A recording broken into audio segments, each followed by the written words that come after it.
Hello, all of you wonderful beings out there, and welcome to the stream. I am Razim, and this is DevTales, where we're going to be working on our SCAR system, or Stories and Creatures in Alternate Realities. This system is available for open playtest on our Discord as well as itch.io. Go take a look at it and let us know what you think.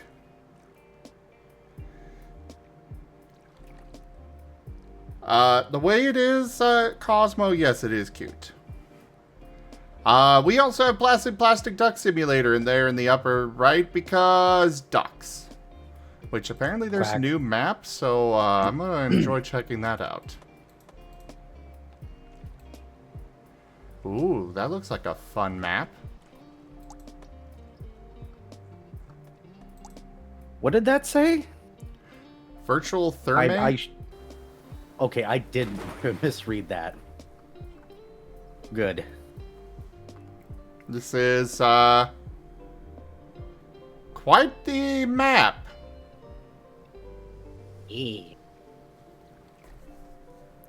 But anyways, so today we're going to be discussing a little bit about magic system, and then I'm thinking we should go through some of those suggestions that are even more wildly piling up since we put this out there.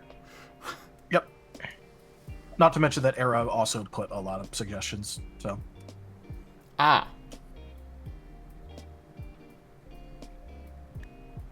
It's just that he put it in a new tab in the document. Okay, well then, I guess let's go through that. Yep, first off, we have some... What's the word for it? We have ones that were added in afterwards, after we talked last time, into the normal section. So I don't know if we want to go through that one. I colored those specific color. Yes. Or if we want to go through the additional approvals first. Let's go through the first one, the main part first. All right. First part is the few additions to Automancy that I added in directly. As a reminder, if you click the dots on the Schools of Magic thing on the left, you can open up the outline and go directly to Automancy. Oh, did not realize there was one. Thank you. But either way, yep. I'm there now. All right. So I made Animate Construct, which has the same cost effect, all of that, as the Necromancy one with the undead one. Except you have to have a construct to animate. I figured that since we're making creature types be a thing in short order, that this is fine to put in. What defines as a construct is something we'll probably have to make, but I think this is something where intuitively, I think people should be able to understand what a construct is versus an item. There is a version for items too, so. I made it so that way they have a base strike power equal to X times 2. And then for the burn version, the strike power doubles.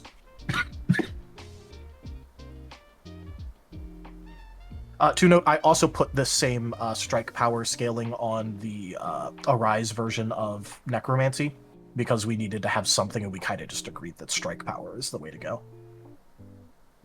Yeah, that sounds good. Also, Cosmo, no bullying my pet.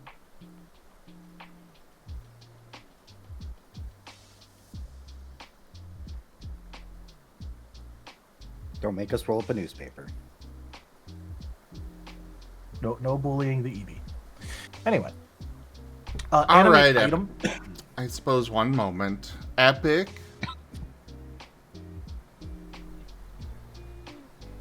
Since you're doing the subtext thing in the chat there,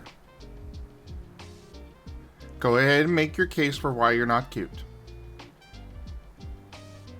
Oh, it's just, no, I like just, maybe in these sessions, I think that's an immediate fail. Yeah, that's kind of an immediate fail. I can't help feeling anxious. It's I never do good in these sort of interviews. It's okay. You just sit there and be cute in my lap. Accept your fate, and it'll be over.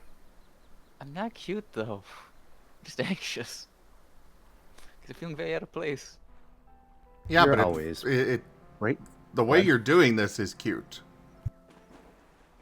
I was gonna say you're right where you belong, in your master's lap. I haven't tried to do anything or like not even a bit of anything. I'm just anxious because I'm anxious. Do you need to go? Would it? Are you okay? I think I'm fine. Just anxious. Do you want to try your argument again?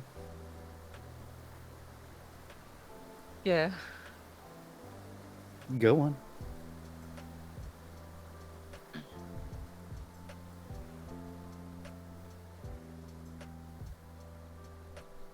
I personally do believe that, despite the hearsay arguments and what people have been perhaps perceiving and saying, that I am not cute.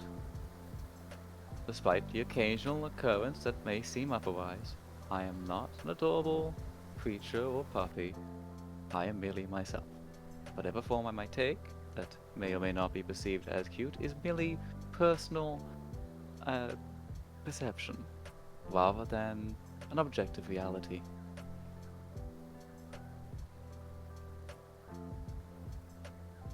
And I would appreciate if it was considered as such.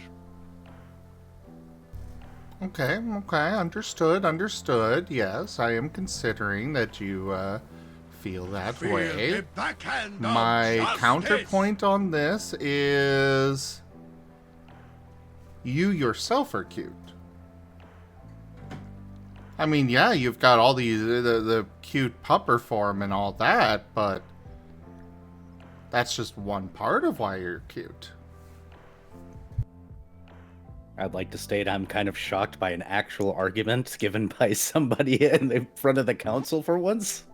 I know, right? That too. I normally don't bother.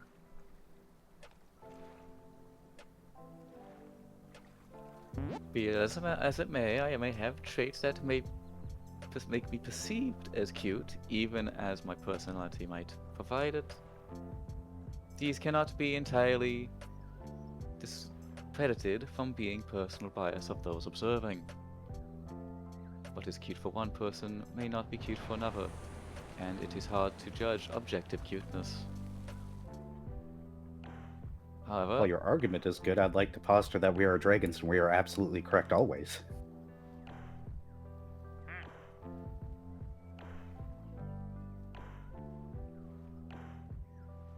Our observations are absolute and perfect.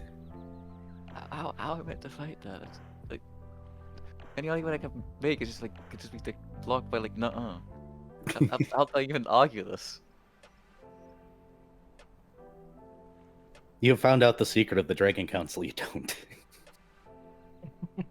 Why am I even here? Because it's cute. I'm not cute.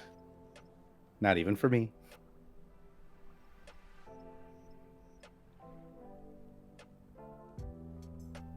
I may choose to be cute at occasions, but generally I am not cute.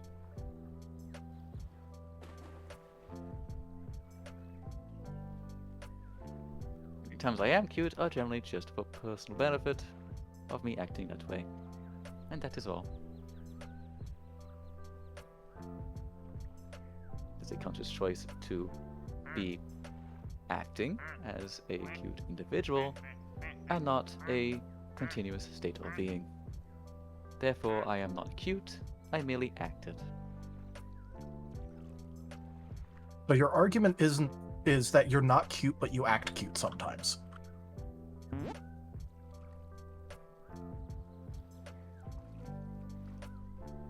But here's the best I got. I'm not going to argue that you actually got good arguments for once. It's just, I disagree that you're not cute, personally, because as far as I've seen, you are absolutely adorable. This is very statutory. And the fact you used the hearsay word properly in a sentence. It's usually a little bit better than what we get from individuals around here. Yeah. I can't be composed if I try hard enough. I just generally, like in interviews and these sort of things, I just get literal jitters. So I'm doing better now, and I can be quite well composed if I need to. I'm not just a pretty face. We're not saying that you are just a pretty face. You being called cute is not a admonishment of your character.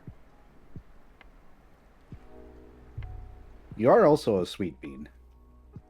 Oh, thank you.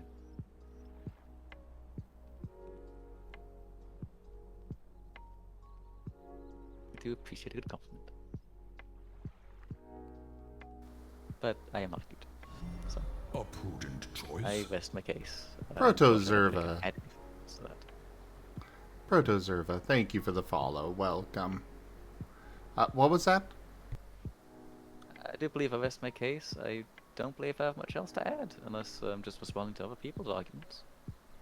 I don't know court stuff, so I think I'm doing this right. Maybe. Okay, Seems like okay. I'm going for this.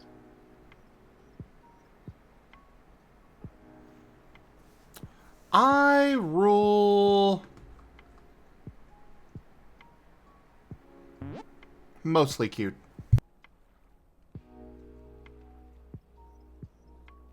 Tal, what's your ruling? I mean, at least it was a better argument than what we normally see, but the argument was still the equivalency of, I'm not cute, I just act cute sometimes.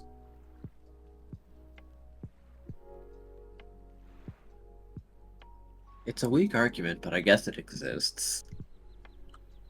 It was a well put together argument. Yeah, it was at least like an actual argument, but the base argument is still, I'm not actually cute, I just act cute sometimes.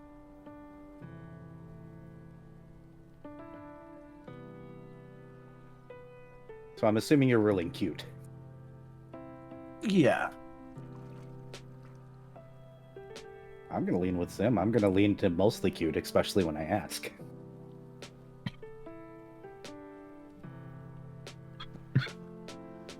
Well, there you have it. You have had your day in court and been found to be cute. Mostly cute. There's a difference. Because I could build that down. Over time. Maybe. I'll take it. Right now, you're building it up higher. Still taking it. We take the win. We take the win. I'm taking the win. It's a weak win, but it's a W all the time. Okay, okay.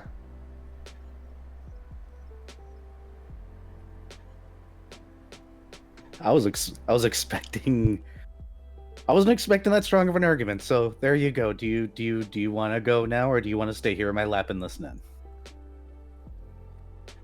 I mean, I can listen in from like I'll stay on the lap. The lap is nice. And that is cute.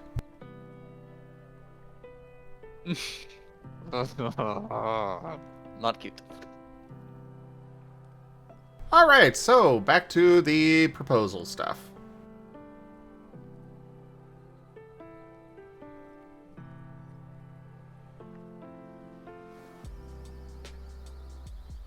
Anyway, like I was saying, I made it so that way they have the base strike power that scales with tier. It's not that good unless you have the burn version. The burn version's a lot better.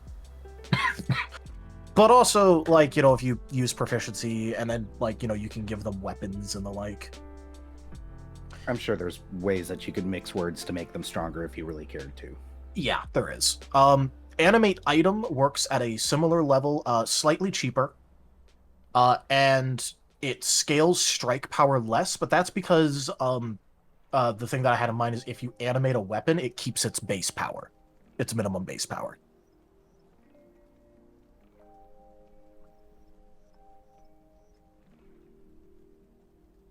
So if you animate a sword, it'll have its base power and then add that to its strike power.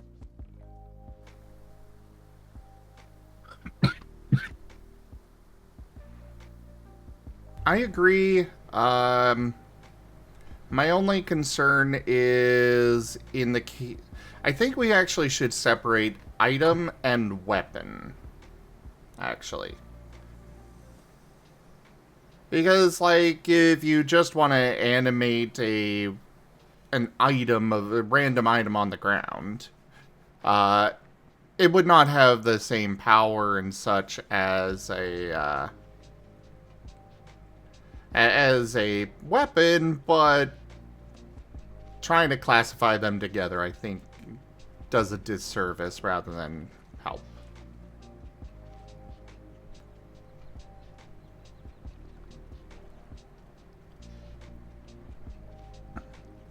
Cosmo, it is not doomed to fail.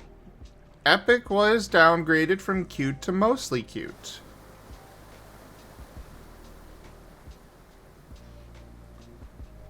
But Epic did a far better job of pleading his case than you did.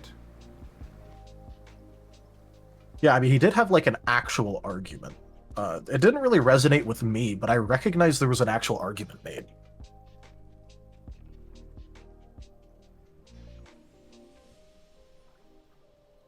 Yeah, I was legitimately not expecting a well-formed, well-worded argument, but it came. See, downgrades can happen. You could have been mostly cute.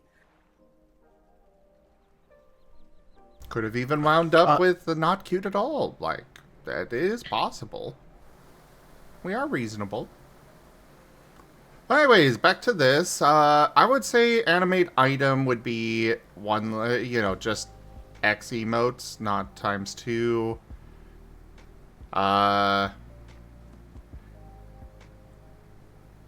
Let's see. The strike power.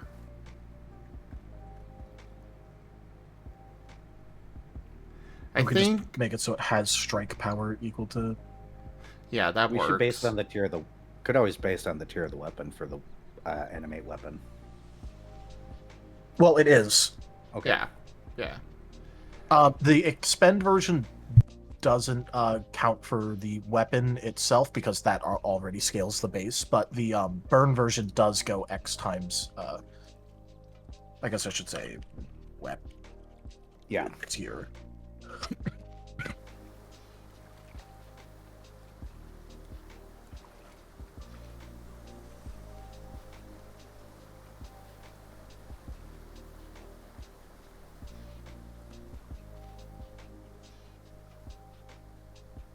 For the animate item version, do we want that to be X times item tier or just like X times 2? I would say X times 2 because in general these items aren't going to have. I think for upgrading, instead of doing item of X tier, they'll all be considered essentially just tier 1 weapons for the purpose of stats. Weapons or items. Or yeah. Just they'll all be basic, and it's a matter of how many. Like, you use this multiple times, and instead you're getting to animate more items with one spell.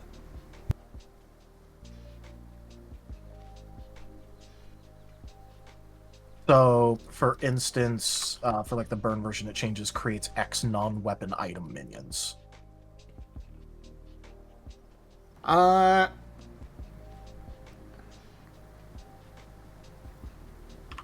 was thinking that for the expend, and then the burn one is still the strike power times 2. Well, yeah, I was saying for... I was just on the burn version, so that's what I changed right now. But like I'm saying, like you want it to be creates X non-weapon item minions, but it does not require an item of X tier or less. It just says requires an item to animate. Yeah, all items are considered tier 1. Yeah. Maybe for the expend version, it's X divided by 2. Yeah, that's what I was gonna do.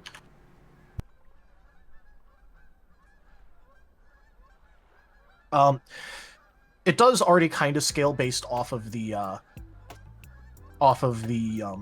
item tier, but that's because its defensive stats and durability is equal to the original item stats. You're just animating it, it has the same defensive stats and durability. So, you know, if you animate something that's made out of like a high tier expensive material, that's different compared to, you know, animating a bunch of rocks to follow the person you want them to hit. Yeah, yeah. Also, we should do an animate item version, but animate body part for necromancy. So, you know, if you just have a random arm lying around, you know, it goes crawling around and tries to claw people's shins. I'm not sure Yeah. we need a Do we need a specific spell for that?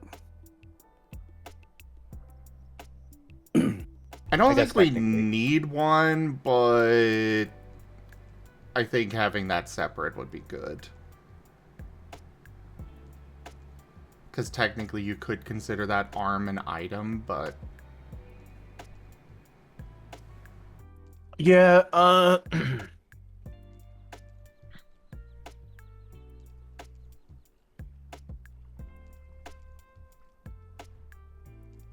the problem also comes into how to, like, make it scale.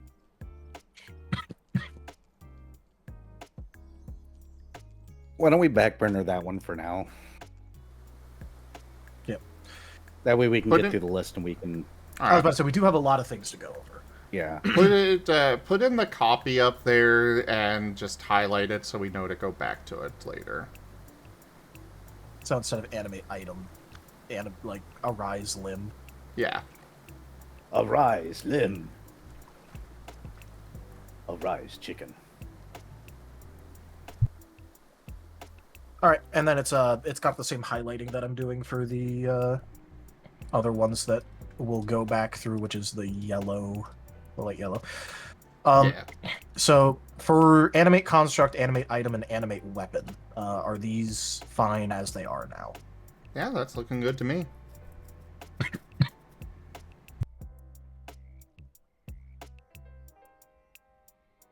All right, change them to normal color. Next up is program, which is literally the exact same as puppeteer, except it works on automatons. Works for me then. Which I guess I don't know if we want to keep that name or construct or anything. I just wanted to have a name for like everything, considering weapons, items, like the other things that exist. I was gonna name them all automatons. I I think think that's generic enough, personally, but I Frozen. think what we should do is instead of animate construct, make that animate automaton. And use that for, you know, a proper, like, that automaton is the term for a proper, like, golem or such. Whereas construct would include, you know, not all constructs are automatons, but all automatons are constructs, kind of thing. All right, so we have construct as the as like the super type, and the automaton is the subtype. yes. Yeah, so, like, the items for animate item would then become constructs. Same with the weapon. At least while Alright, they are animated. I'm gonna say, for the animate on the thing, I'm gonna name them like construct automaton minions. Works for me. Non-weapon item construct item minions. And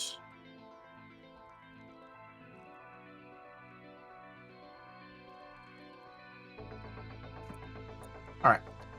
Otherwise, it works the same. So Yeah, I want to good change for that me. coloration.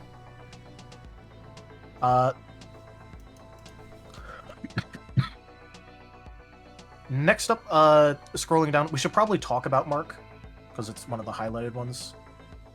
Unless we want to skip the full highlighted ones and just go to all the new ones first. We can talk about that, yeah. Alright.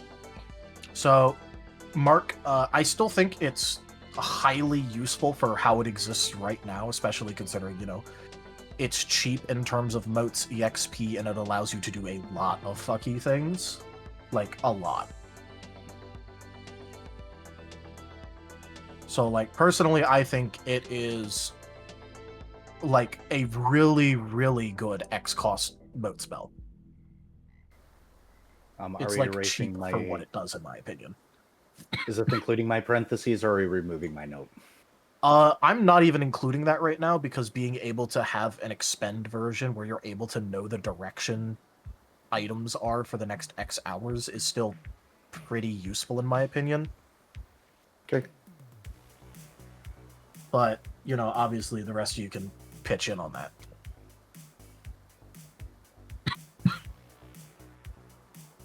Because this is one of the ones where, in my opinion, it doesn't do too much by itself, but the moment you start to include other things along with the mark in the spell, it starts to do a lot. Because, for instance, if you would include... If you mark something, you can, like, make minions and program in or puppeteer in the command of attack creature with, marked item. Wouldn't you need to also include a rune? Oh, you No, could you could create use a rune Link. that does it. Yeah. You could create a rune that does that, or you could use Link.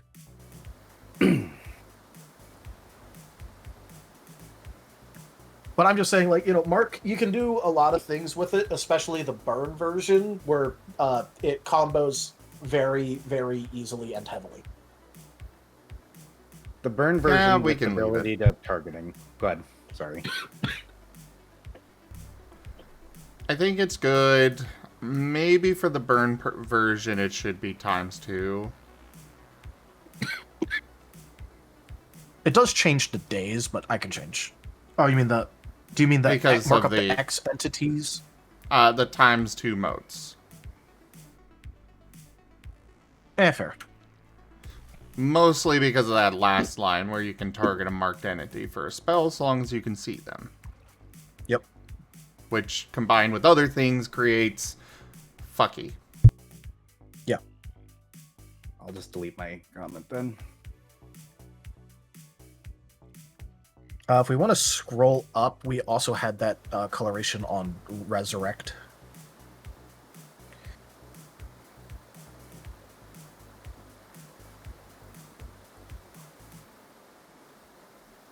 I'm trying to remember why we had that there. We had that there because we agreed later on that they should come back with an injury, but we forgot to write that in, so we were going to check up on that. So I wrote it in, and now it's making sure that we're okay with how it is now. Oh, well then yeah. Yeah, I see that there. Yeah, we're good. That's why we colored it. It was because of that. Because it was technically a revisit item. Scrolling down, the next thing is in green, we wanted to move accelerate and decelerate to chronomancy. Where? Scrolling down a lot, it's in the It's currently underneath kinetics. it's in the kinetics. It just needs to Okay. get moved. Yeah, I say those go under chronomancy. All right, I will chop them out of here, and I will move them to chronomancy at the bottom of chronomancy.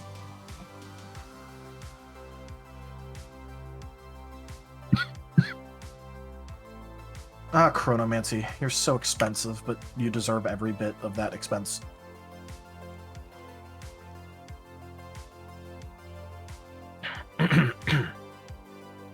All right. Next thing to start going over, I think deleting disjointed and angular because we colored this red. We were gonna not have this exist for now. I think they can stay. Well, we don't really have a. Those were something we might have for later, but I think You know, just keep them in red. yeah, just keep them in red. These are something that we might add because I can see the value of those abilities. It's just complicated. It's complicated, and let's just see how the magic system works without them for now, and then we can add them later if we decide to keep them. Yep. So next up is the entire list of mentalism spells I made. Because mentalism, I kept blank because I didn't know the direction we wanted to go with that, and now that we decided that, I made it.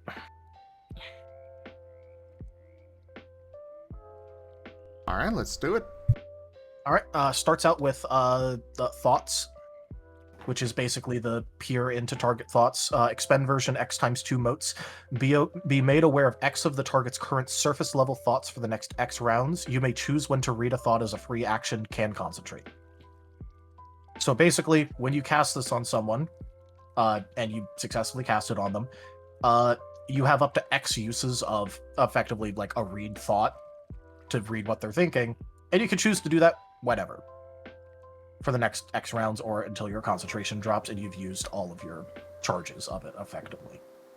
Think of it like, being able to read a thought like in combat about maybe figuring out who they're going to be targeting, like who they're thinking of targeting. Yeah. That kind of thing.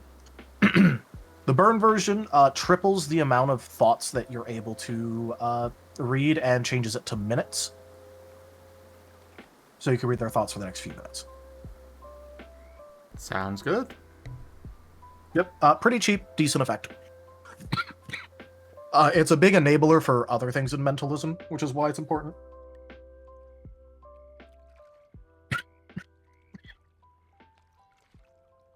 Next up is emotions, which works the exact same way, except it determines their current emotions. I don't know if we want to kick that down to just X, but I kept it the same because for the thoughts version, you just get the thought. For the emotions, you get their current emotional state.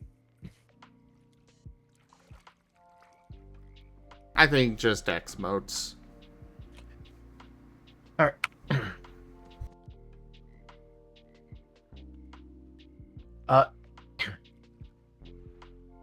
Next up is command, which starts at X times 3. I'm considering upping it, but that's just where I sticky noted it for now. Choose an action to command target creature to perform. It must complete this action at least once per turn for the next X turns. Can concentrate.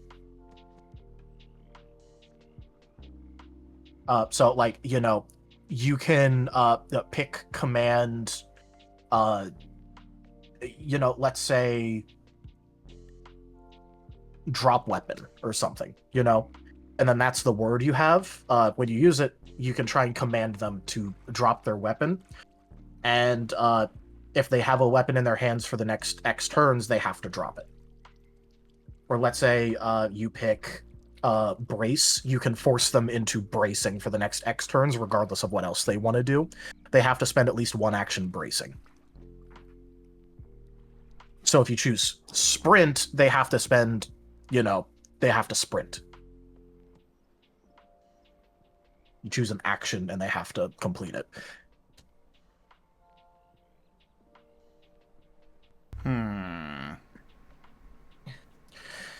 I considered making a more free-form version, but also that would have to be wildly expensive to look at someone and force them to do, like, whatever actions you want. Like that. Like, that'd have to be, like, 8-9 territory, probably.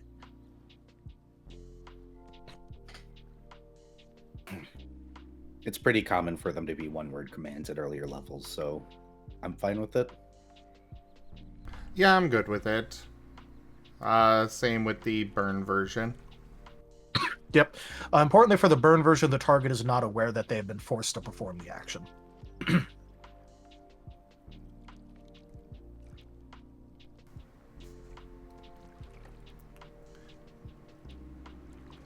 Which means that for the expend version, the target is aware that they're being forced to do it. Yeah. Next up is change target, which has a cost of X times 2. Cause target creature to change its current target for the next X turns. It chooses its new target from the rest of its normal targets, but cannot target the original target. Can concentrate. Can we change misdirection? What'd you say? Misdirection? I'm good That with and also, like, let's say you use the thought spell in order to determine who they're going to target, and you notice that they're about to target your healer. You can tell them that they're not allowed to do that. They have to change their target. The burn version lets you choose their new target, so you can force them to target your tank instead. Air is suggesting that we rename that to misdirection.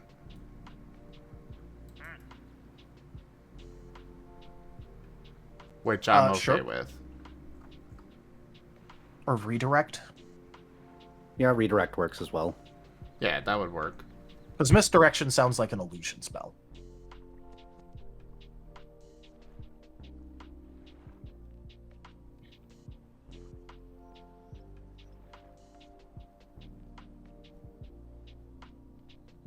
But it's cheap, it lets you do some fucky things. Especially, like, if someone's hard going after someone you don't want them to go after, you can just force redirect their targeting. I'm fine with it as is, personally. It feels a little spendy, but if used well, it's probably worth. Yeah, it's not something that you probably want to use, like, all over the place, but, like, used carefully and with intent. Because also, the caster chooses the new target. It doesn't have to be within their original target list, so you can, like, force redirect it to an ally of theirs. So, if you know that someone's about to do, like, a big full action attack that's gonna, like, deal a ton of damage, you use redirect on them and, like, force them to target one of their allies instead.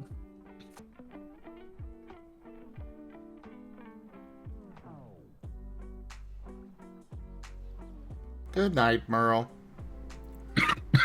Yeah, this is sounding good. Yep. Next up is Charm, which is X times 4. Charm target creature to be friendly towards you for the next X turns. Target is aware they have been charmed once the duration ends. Can concentrate. The burn version is charm target creature to be friendly towards you and your allies for the next X minutes. Can concentrate. They will not be made aware that they were charmed. At least automatically.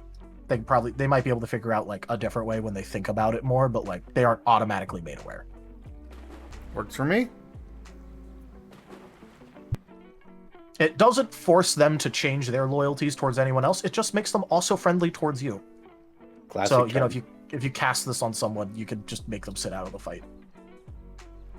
You're my friend now. We're getting soft tacos later. Yep. Memory Sift, X times 5. Read the memories of target creature. Obtain X of memories from the last X days. May search for memories related to X keywords if desired. And the burn version changes it to years. And X times 2 keywords.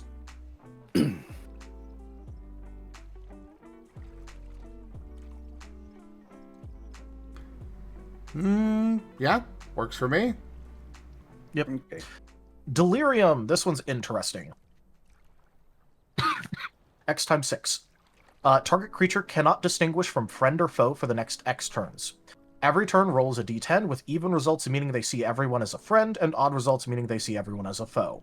Roll another d10 to determine if they are hostile or fearful, with evens being hostile and odds being fearful. You can concentrate on it. It basically just makes someone erratic and delirious as hell.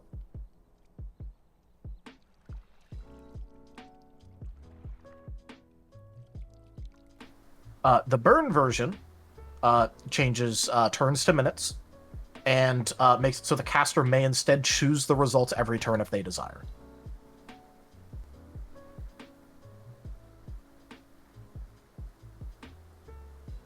I think the expend version maybe X times 4, but the burn one looks good. Fair. It's basically just the equivalency of, it just makes them erratic. Yeah, that's still Yeah, really good. which though. could help, could be a hindrance. We don't know either way, so that's why I'm saying A little bit cheaper on the expend. yeah. Because, like, you know, you might not know what someone does or, like, what their role is in a team, and you cast Delirium on them, and they roll into see everyone as a foe and hostile, and so they AoE nuke with their strongest thing immediately. That's still funny. Which is still funny, because they'll also probably AoE nuke their friends, because seeing everyone as an enemy and being hostile towards them. Yeah, but still worth being a bit cheaper on that. Yeah. Senses. Which is X times 2, may tap into up to X of the target's senses for the next X minutes. These senses replace your own. Can concentrate. The burn version allows you to tap into up to X of the target senses for the next X times 2 hours. Can concentrate. It does not replace your own. You just get them additionally. Sounds good to me. Yep. Forbid action. This is the most expensive mentalism one, and we might want to make it go higher. X times 7. Target creature cannot take action for the next X turns. Can concentrate. The burn version changing that to minutes and letting them not be aware that they've been forbidden from completing action. The reason I think this might be a bit cheap and it could be more expensive, because what if you choose forbid attack, for instance, or forbid cleanse? Those are definitely strong, but I think that price is good. Yeah, that's what I'm saying.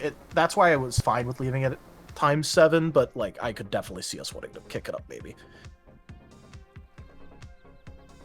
But it only forbids one action, and you have to choose the action when you pick the word.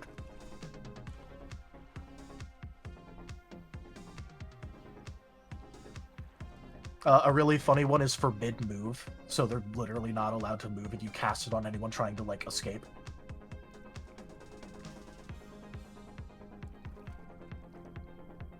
I can think of sillier options, but they wouldn't. Oh, be I know. I'm just saying that effective. that's a funny one. That'll likely come up, you know. And the last one is the last one is Fury, X times 4. Target creature becomes hostile towards everything for the next X turns. Caster may exclude up to X creatures from the target's Fury. Can concentrate.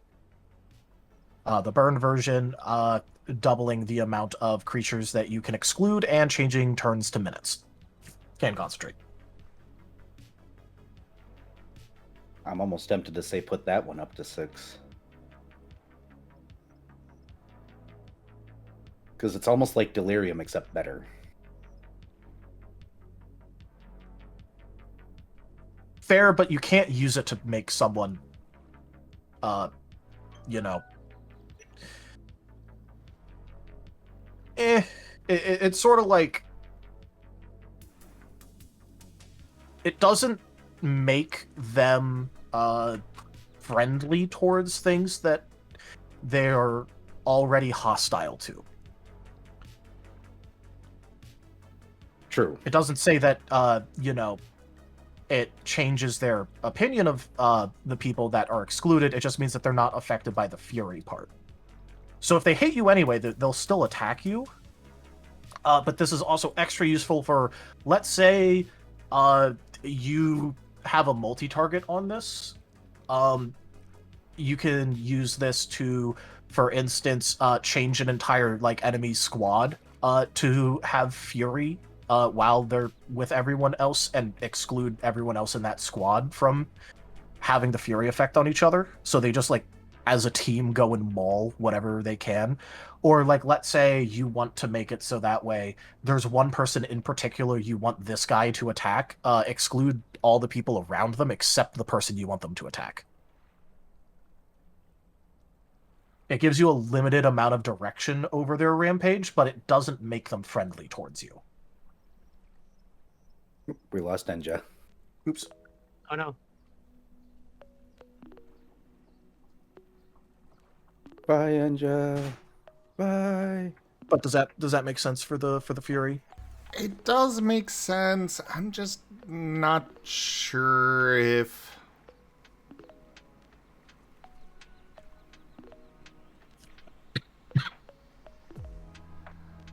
I feel like that one, we should highlight it red. Come back to it. Like after we get the system in.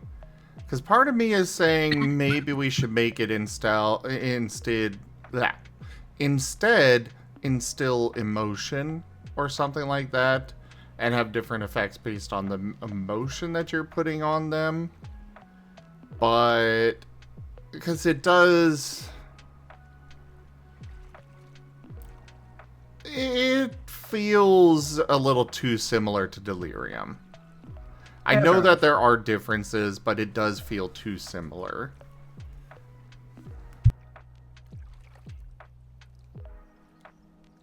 Alright.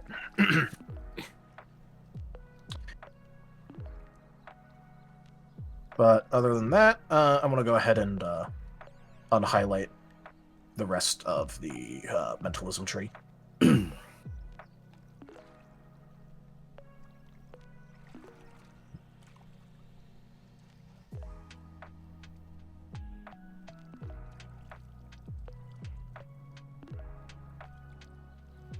And I am not seeing anything else new on the document. Is that correct, Tal? For things that might be new. Oh, I did see. We're talking about changing loyalty into the mentalism tree. Do we want to do that? That's the obedience one. I would say that was in so. thaumaturgy, right? Yeah. All right, let's go and do that. Bye, Epic. Bye, Epic. Good night, Epic. Bye, Epic.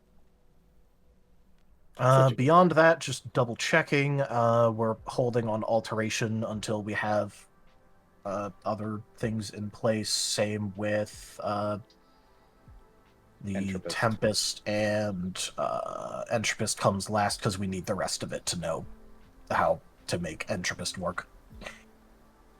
It's kind of hard to make chaos when you don't know what law is. Yeah.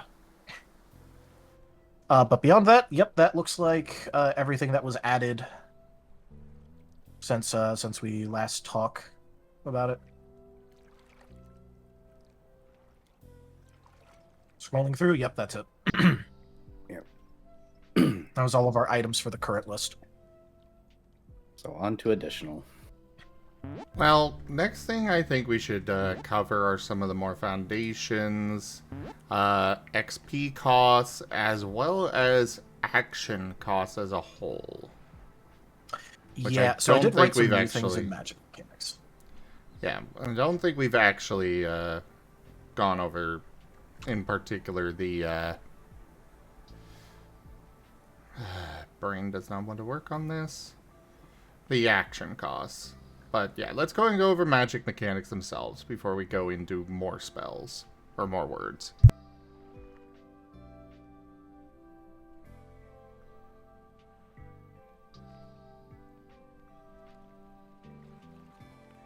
So, Okay, I see the new sections. Yep.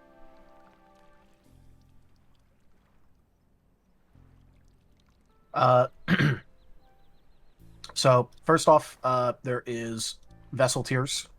This is sort of what I drew up about the sort of stats that vessels will have at each tier.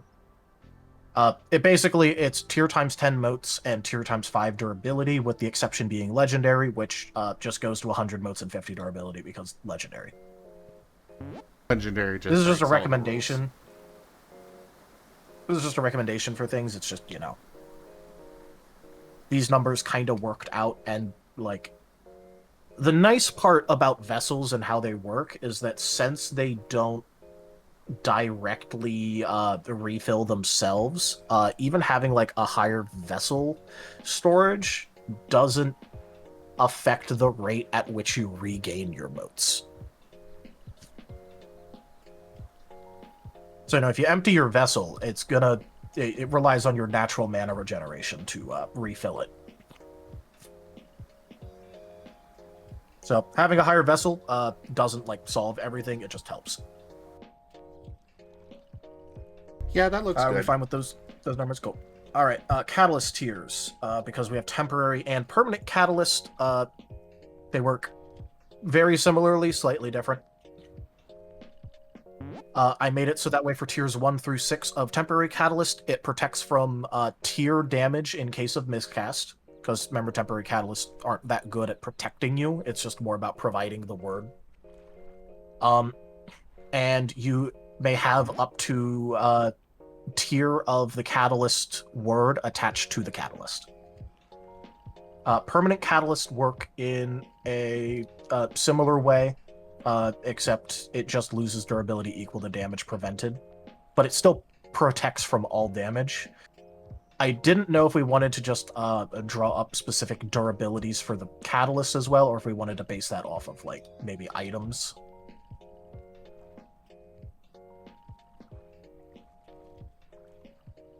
Or material. But yeah, the durability of the catalyst only really matters for how many miscasts it can potentially eat before breaking.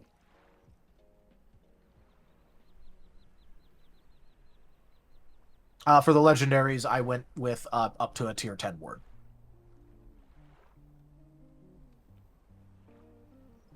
Having a legendary catalyst or something should probably be, you know, it should make you scary. I could definitely see reasons why for a catalyst tier, for temporary catalyst of tier 7, like that is something where potentially like a MacGuffin of having any like a tier 10 word. Like what if it's like, you know, like a tier 10 chronomancy word on it, you know what I mean? Yeah. You're gonna be ritual casting with that bitch. You're not raw casting it, but like still, that is a tier 10 word. I don't care if it's tier 10 power, if you know, add in the correct amount, it's still gonna be ridiculous. I think Catalyst should have a... I'm feeling like Catalyst should have a mana pool themselves. Or moat pool. However, that is only for the word that's attached to them. You can recharge it out of your moats each day, but that way we also have a definitive point where, like, especially for temporary catalysts, that is where they stop working. Well, temporary catalysts only work for a single cast. Those are like your scrolls. They just burn up into uselessness afterwards. Right, or, the like, permanent. Are rendered inert.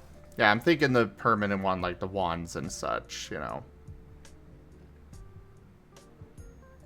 That is adorable, Ido. Cosmo, are you here? I know, right? Cosmo. I'm not seeing them in the chat right now. Let's see.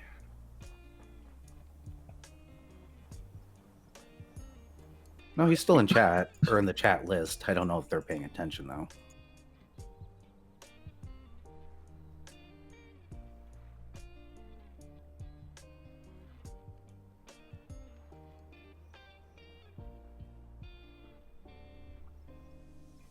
As far as durability is concerned, I might suggest that we put a minimum and maximum durability range on them like we do with weapons, kind of.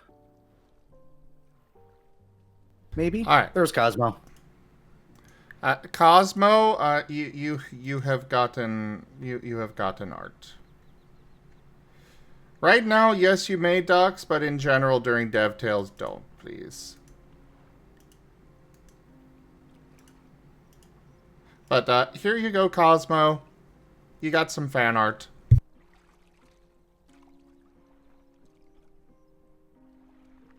Lol. Aww. Adorable.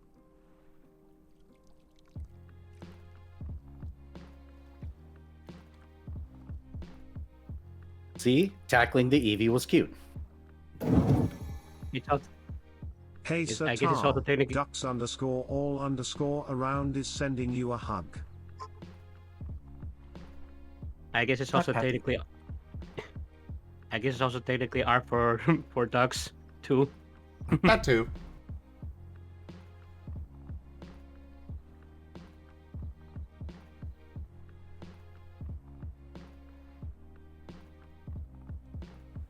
Yeah, that's a cute Cosmo. But back to the Adorable dev. Cosmo. So what were Or at we least- saying on the permanent catalyst? I was saying that at the very least, maybe putting a minimum durability on them, because I feel like as that magic items, they probably have a base durability and then possibly a maximum durability, or just leave it up to ST.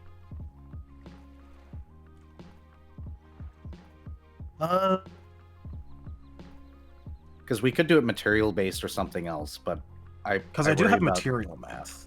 Yeah, I worry about the whole somebody getting a stick that's tier 1 and it has 2 HP, disregarding the fact it's technically still a magic item. Yeah, on the item and material math, like even a light magical like item Mm-hmm. has a maximum durability of 16 and 3 of each negation. So maybe we should just base it off the material math.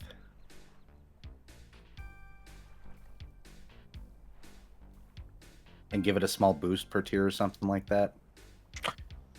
We could always just make it be the material math for each tier. I don't know if we want it to be the... Do we want to just make it be the... Like, them all be, regardless of anything else, like, all the catalyst be considered magical light items of their tier? Where's that sheet again? Let me find it. Here, I'll, Material math. like, Let's items see. are fairly durable. I go into ScarDev and paste it. Just so There it it is. is.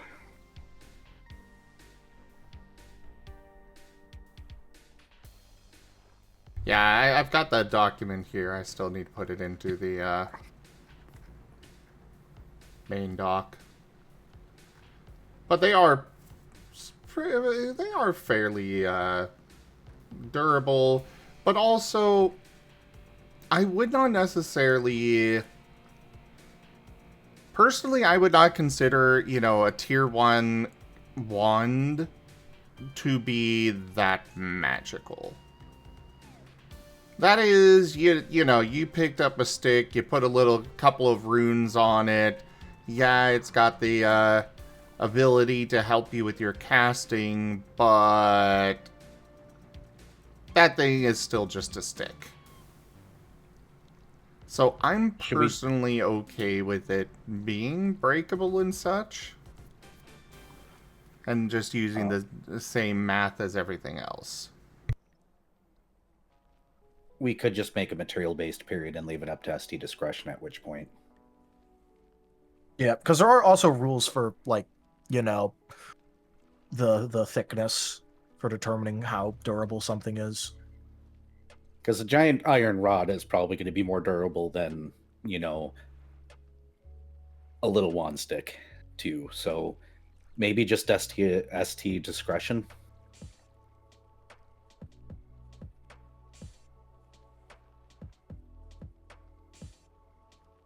Reference the material math.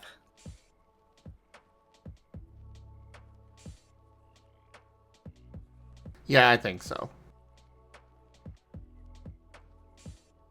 But either way, what do we want to do in terms of how many times it can be used for casting the word that it's associated with it? I was kind of planning on it just being castable, but I mean, if we want to go that route too, we can. I'm just We thinking can start like, out there. Go ahead. I'm just thinking like, you know, your typical one that does have limited uses. It technically recharges every day, but it still has limited uses. Or do we want to make a third, or not necessarily a catalyst? Okay. here's what we could do. Catalysts are what help you cast spells. But for things like scrolls and such, we could have those be a different thing altogether.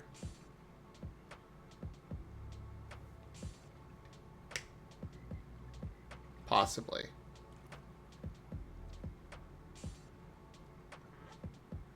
I mean, I guess, but it was kind of just the intent of the temporary catalyst to be the scrolls.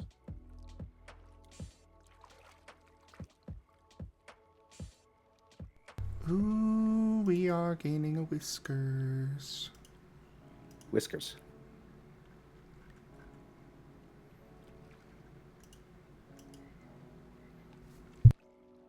You know what I mean when I say that, though?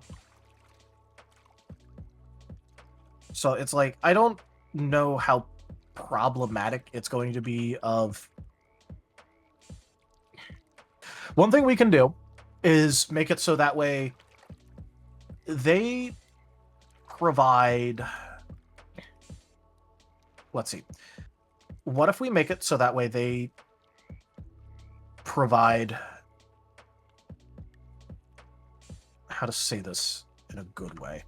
Well, They provide the word, it doesn't go against the word cost, but they still have to pay the mode cost.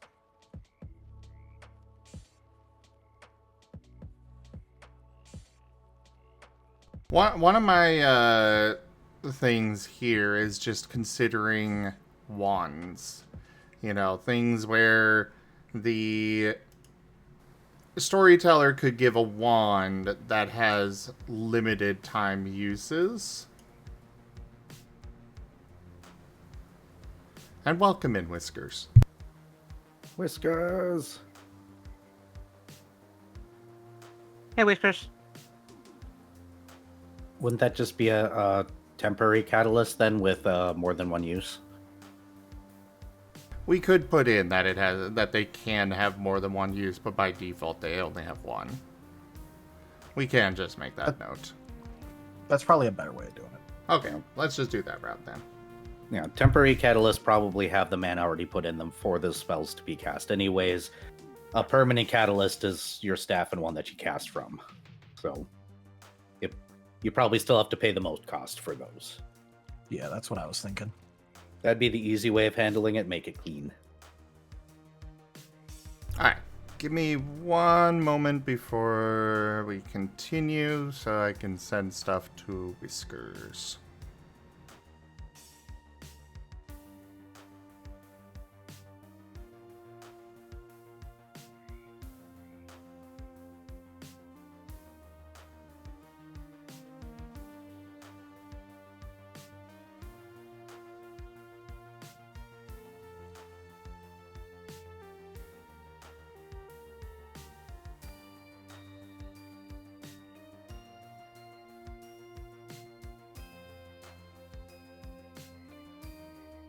Be right back, I'm gonna go take my mids.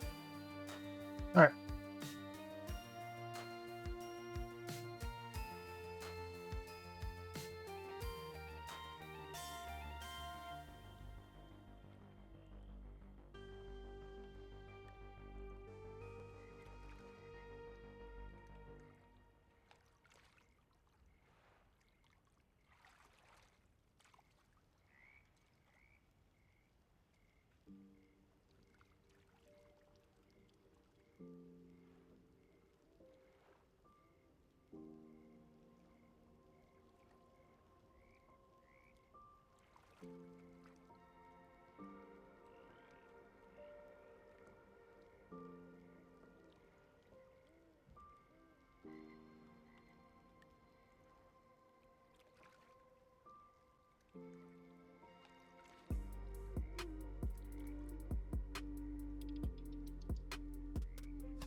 Alright, I took care of that. Sorry about that.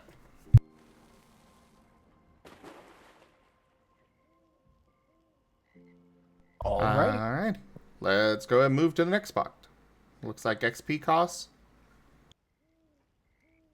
Yep. All right. So I know I discussed this with both of you already when it comes to the XP costs, but I figured I'd write it out here with like some examples. Purchasing a word slot is 10 XP. It's basically a tax. 10 XP tax for purchasing a word, any word, base cost. When you purchase it, the slot is then filled with the word you're purchasing with an additional cost of 3 times the moat cost of the spell. Or I guess I should say of the word. Spell's the whole thing. Upgrading a word only costs the difference between your current word level and the word level you're going to. For example, a T1 power word would cost a total of 13 EXP, 10 XP for the slot, and 3 XP due to T1 power having a moat cost of 1. Upgrading this to T3 power later on would only cost 6 additional EXP for a total cost of 19 EXP due to the moat cost of 3. However, a higher moat cost word such as regenerate will be far more expensive, with even the T1 regenerate word costing a total of 40 EXP due to its moat cost of 10.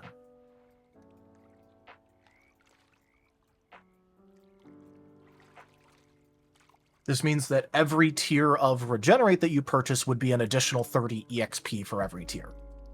So it'd go 40, 70, 100, so on and so forth. But this also means that the T1 power word is 13 XP, but by the time you get it to tier 5, that will be 25 EXP. Which means that it's less EXP efficient at the beginning, but then it'll reach EXP efficiency later on with the expenses. And it can even be, technically speaking, a bit cheaper. But in order to get there, you have to have like a maxed out phonemics with a specialty. Yeah. Which at that point, you know, you can get it a bit cheaper than technically speaking other people can, because at that point the EXP cost is coming in elsewhere and you're gearing your character towards it. So, you know, this way, it does what we wanted of being a little bit harder to get into, because also the way that magic works is the more you have access to, even at a really low like word level, the exponentially better it gets. It also scales the cost with how, you know, powerful the spell is in our eyes. Instead of going through and individually assigning, we can use this as a baseline, and then if we want things to be a little bit more or less expensive, we can, but... I do have a question. Yep. Since we do have varied costs between burn and expend, are we going with the most expensive, or are we always going with expend? I was going to say expend. most expensive. Expend? Okay. I would say expend. Just, you know, have that be the baseline.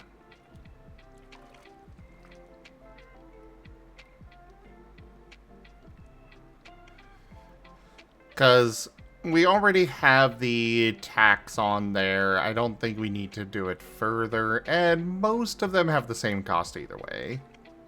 Yeah. But I would say the cheaper. Because most of those that have the higher cost for burn are already a very high cost. And we do want these to be accessible.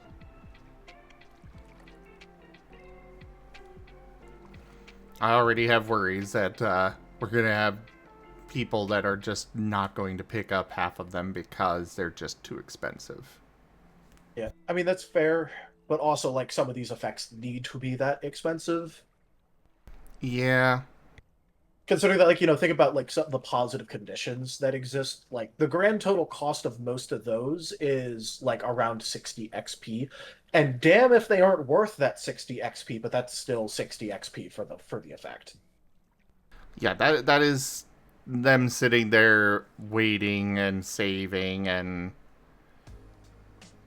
man, at this point we may have to look at even higher XP give outs. I'm gonna tell you I did some napkin math already prepping Thales. I am looking at dumping 297 experience into magic almost instantly the moment it becomes available. How many words is that gonna get ya?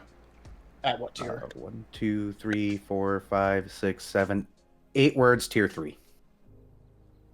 I think that's pretty reasonable, actually. Yeah, I guess that isn't too bad. But sorry, that's still 8 words that he can mix and match however he wants, all of them at tier 3.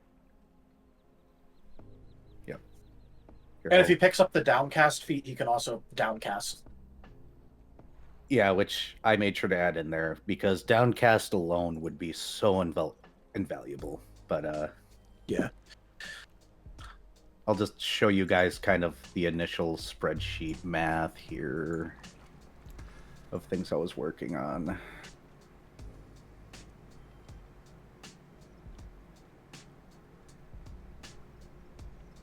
Well, that aside, action costs for magic. Yeah. So there's 2 things that are going to scale based off of the action, which is going to be the power cap and the word cap. So, for X and a word cap of X, I'm just using X as a replacement thing. So,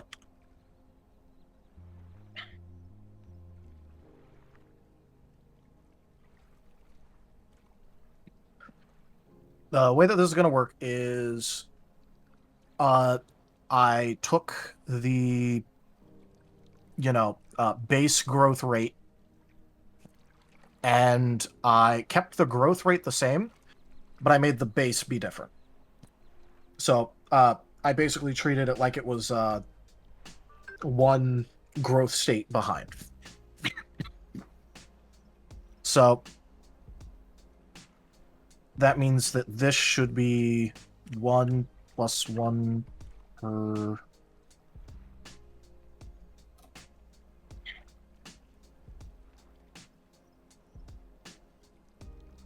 Attribute scale. Yeah, scale. Yeah. I'm just so used to writing tier in this right now.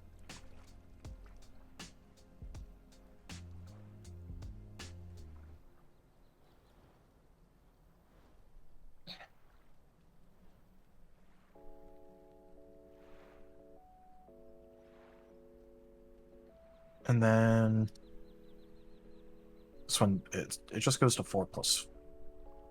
Oh wait, no, because it starts at 8 plus 4, and so that would be 4 plus 4. So yeah, it goes to 8.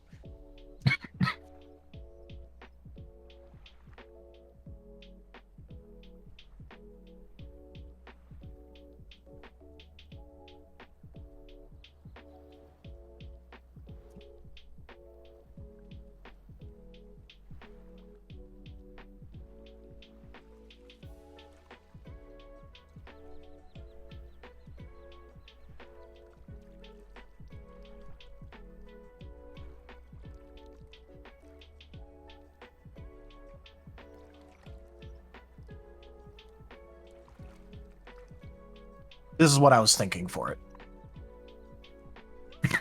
Obviously, there's like probably better ways of wording this, but this is what I was imagining, like the action cap for different things for spells. This is kind of how I expected it to work based on the other rules. Because I want to keep it as analogous as possible. And I figured that a good way of, scaling and nerfing the spell actions that you're taking is messing with the word cap that you can put into it. Basically, how long are you spending casting this spell? How many words are you able to fit in? Those full round actions, though, are going to eat your motes for breakfast. Yeah, but that's also because you're sitting there and you're casting for your entire turn. Yep.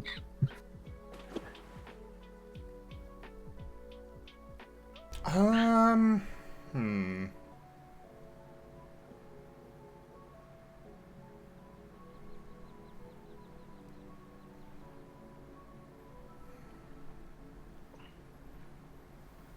My only concern here is that we're not...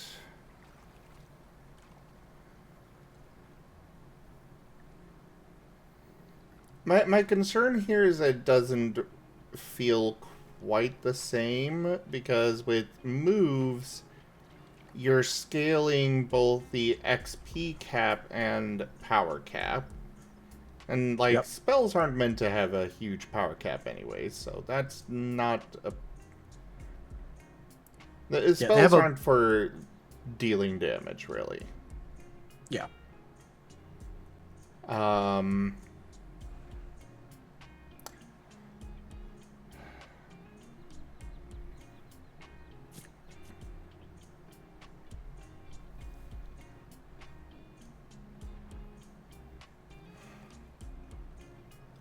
Because the verbosity does not include any scaling with attributes at all.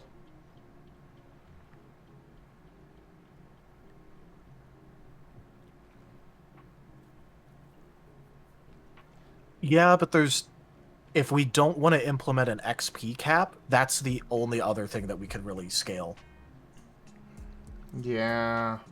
Because we have a total of 3 limiters when it comes to spell casting, which is your motes, which that's just based on how much you have even available. There's power cap, and there's word cap. So unless we want to cap the amount of motes that they can spend.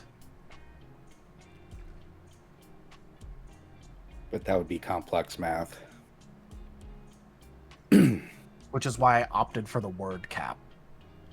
For now, I think this is what we can go with. And then play testing, we can adjust.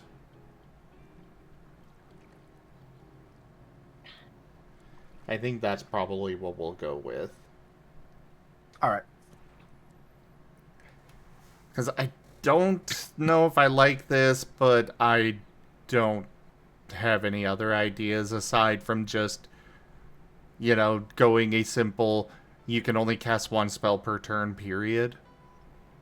And it's just, that is like 2 standard actions or something. But I don't have any other ideas on that, so I say we go with this for now, and then see how it feels in playtest.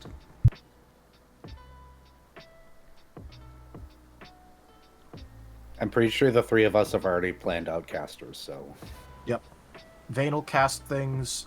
Riv is absolutely going to be a little mage. Thales is going to cast. Asher's going into necromancy. Squirrel will Shay will also probably go. pick up. Good. Squirrel's going to go into some magic. Not much, but some. Yeah, Shade will go down. Some of his personalities will go down different magic schools. I've been trying to stick to Thales' religion for word ideas and self-banning words. Thales' religion may limit him to what he can and cannot take a lot more than I expected when thinking about it.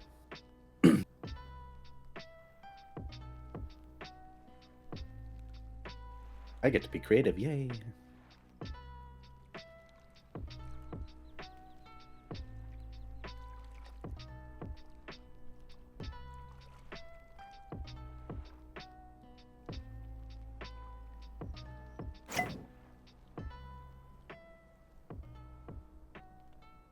The hell was that noise? That must have come from this. I think something got unlocked. Oh, the game? Yeah, the, ducks. I heard, like, a thunk noise. Apparently one of my, ducks is ready to be sacrificed.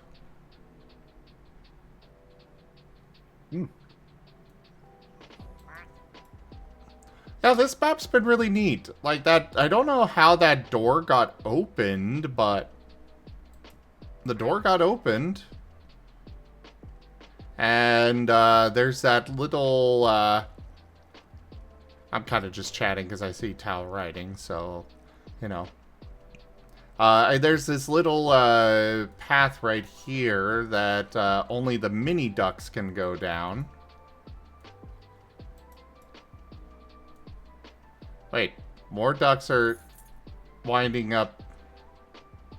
Are they really going to sacrifice my ducks? I think some of my ducks are going to be sacrificed. But yeah, there's this little kiddie pool over here that only the mini ducks can get down into. The children's center at the sacrificial altar got it. Yeah, yeah. You know, as you do.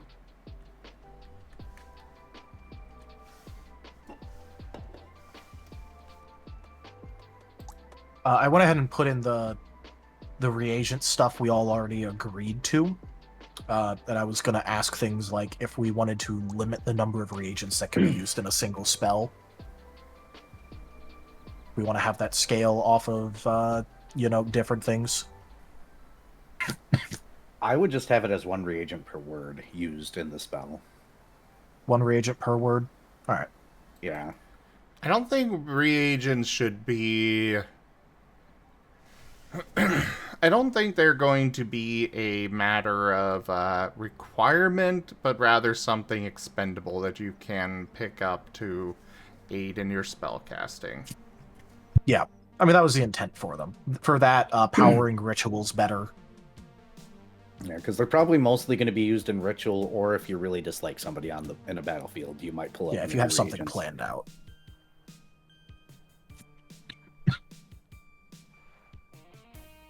Each word.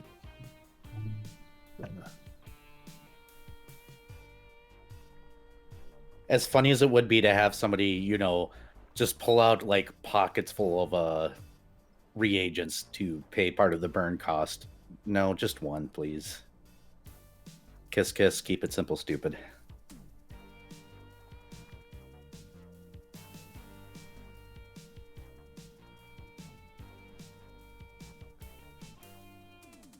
Does that look good? A gleaming endowment. Oh, Ido. Ido Things tipped $25. Razim coins Razim feed Whiskers.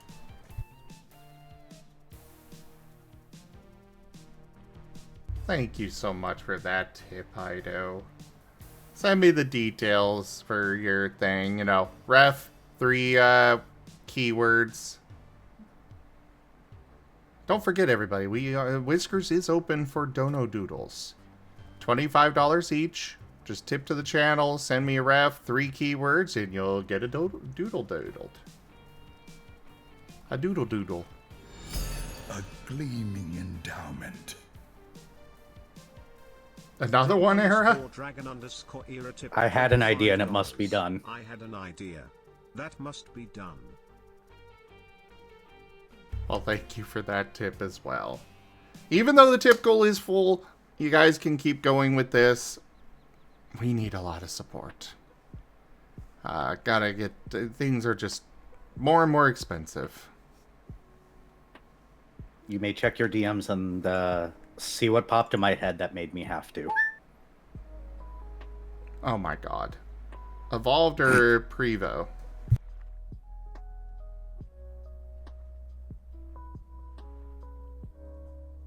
What was that? Evolved or Prevo? Evolved. Okay. You can't tell me you don't find that idea funny. That is very funny.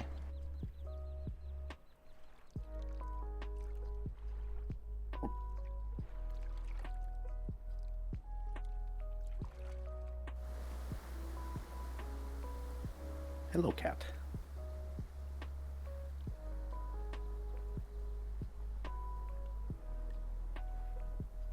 But I think reagents is good elsewise as is. I'm not seeing any issues with it.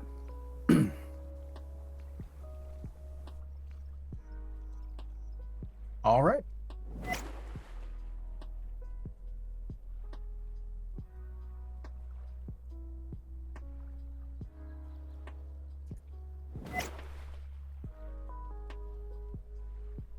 Oh, there's teleportation going on, apparently. I guess that's what I'm hearing. Oh, it was the drain getting opened, and now they go through the drain and wind up here, I think. Neat.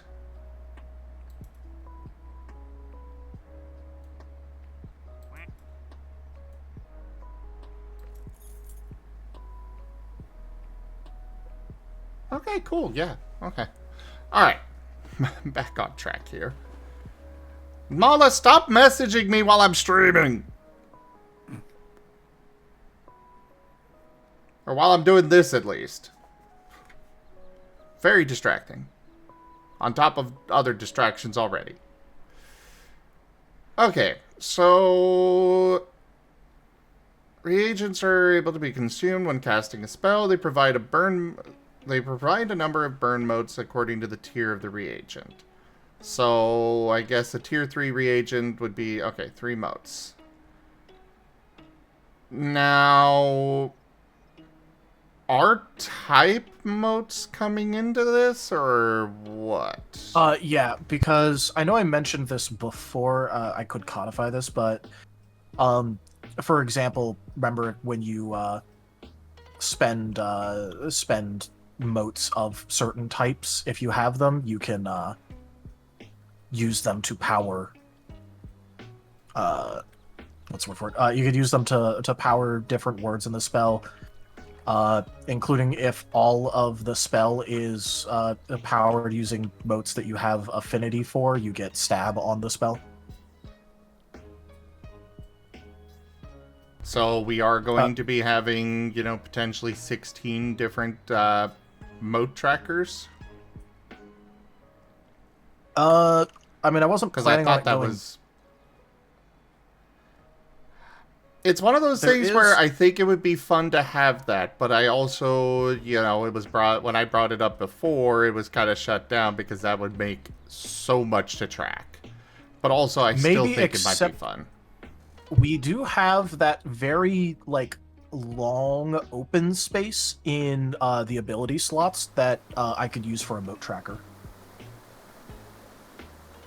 And put each of the different types on its own little line.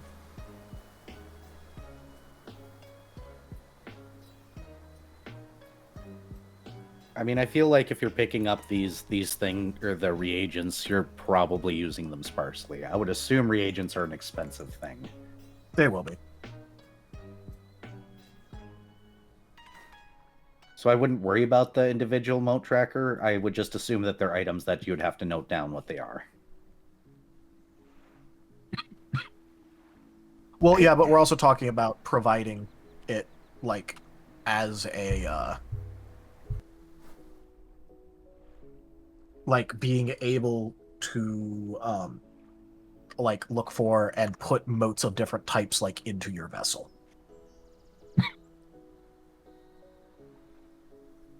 I don't know about that as a rule. The creative potential is there. There is so much that we could do with that kind of a system. I agree that that would be a lot to track, but also I love that idea. You know, going around and gathering up reagents and such of different, or gathering motes of different types. You know, go and visit a graveyard to gather up some necrotic motes that you can save for something in particular. Gathering up fire motes from the campfire, you know, etc., etc. Can we just make that an optional rule set then? Fine with making it an optional one. I just kind of want Probably it to exist. optional. I want it to exist as well. It's just something that we need to... I think it's something we'll implement later, but we can... I want to come up with something for it. At which point you could probably create special mote containers for temporary motes. I can see your point. Yeah. If we wanted a later thing, let's get through the rest of the document for now, and we can workshop it after base. The only reason that I didn't make it a thing already is just because it's hard to come up with things that don't pigeonhole certain types into different types of magic, like as a requirement. Yeah. And that's the part that I don't want to do. Yeah, I don't want that, but even if it like just adding an extra effect of some kind, even like this would take a lot of work, but you know, coming up with, say, you use this particular type of moat, you get to add +1 power for if you're using it in association with, say, a word from the elemental school. Yeah, which like we can do that. It's just also that's a sort of like extra, in my opinion. That's the advanced rules set that I would hand to Vari and then just casually look away because I'd be doomed as a GM. ST.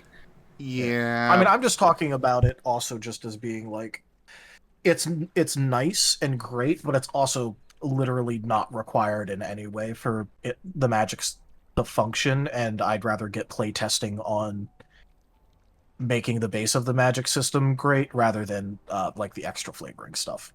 Yeah. So we could just have Raharu making a note for us to revisit, or add it to the add it to the list of things to do. If that works.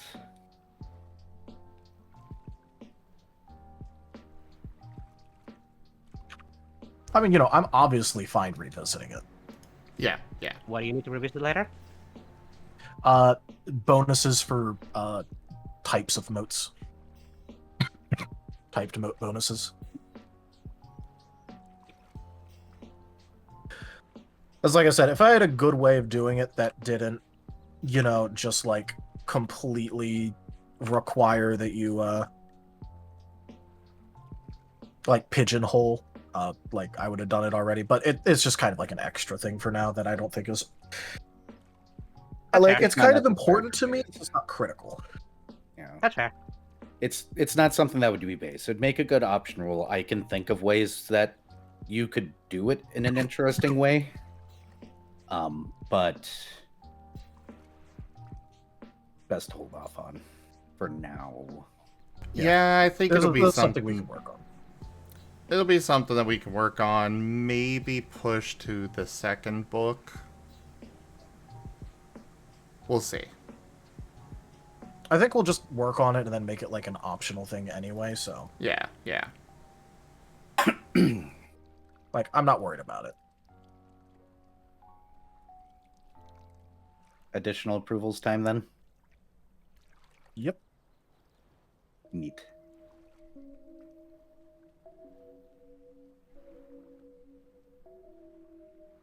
Okay. I guess it's not that bad. It's only 9 pages.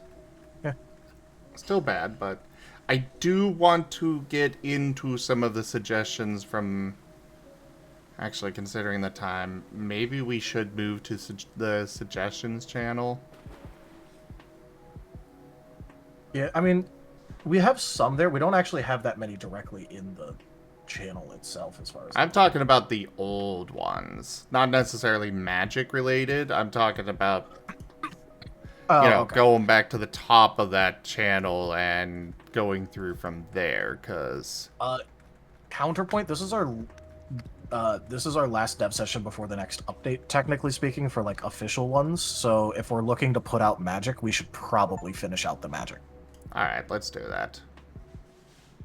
Luckily, I sort of sat with Era ahead of time, and like we each went through a lot of these, and then like approved most of them. There were like 2 that we didn't, and then there's like some new ones that he made. So these have already gotten like a pass over, so it's mostly about you looking at them and then deciding if you like them or not. Alright, Because let's both me go and through Era it. are fine with these.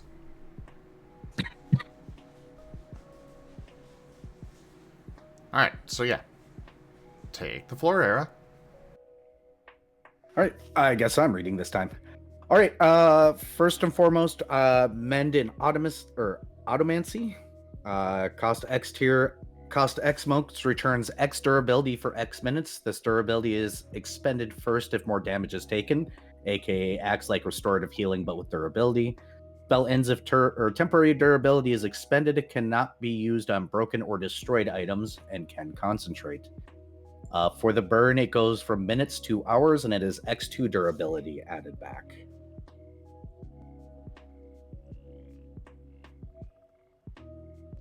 So your classic make the item last longer. I like that. And can be very useful for armor and such. Very good one.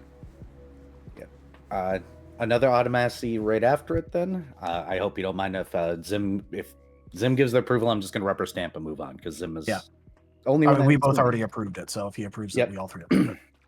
Yep, so reconstruct automacy. This costs X times 5 motes. Will piece back together a broken or destroyed object of X tier or lower with a durability of X times 2. So that's durability you'll have. The item remains restored for X minutes. The spell can only work with the pieces present, so it will not create pieces of anything missing. Also can concentrate. For the burn version, it will last for hours again and have X3 durability, so it'll be a little bit more durable. Still can only work with pieces present. So this would be putting back together an old book or an old sign or that old sword that you want to use in the fight against the big bad evil guy. ETC. At the end of the spell, it does still fall apart, though.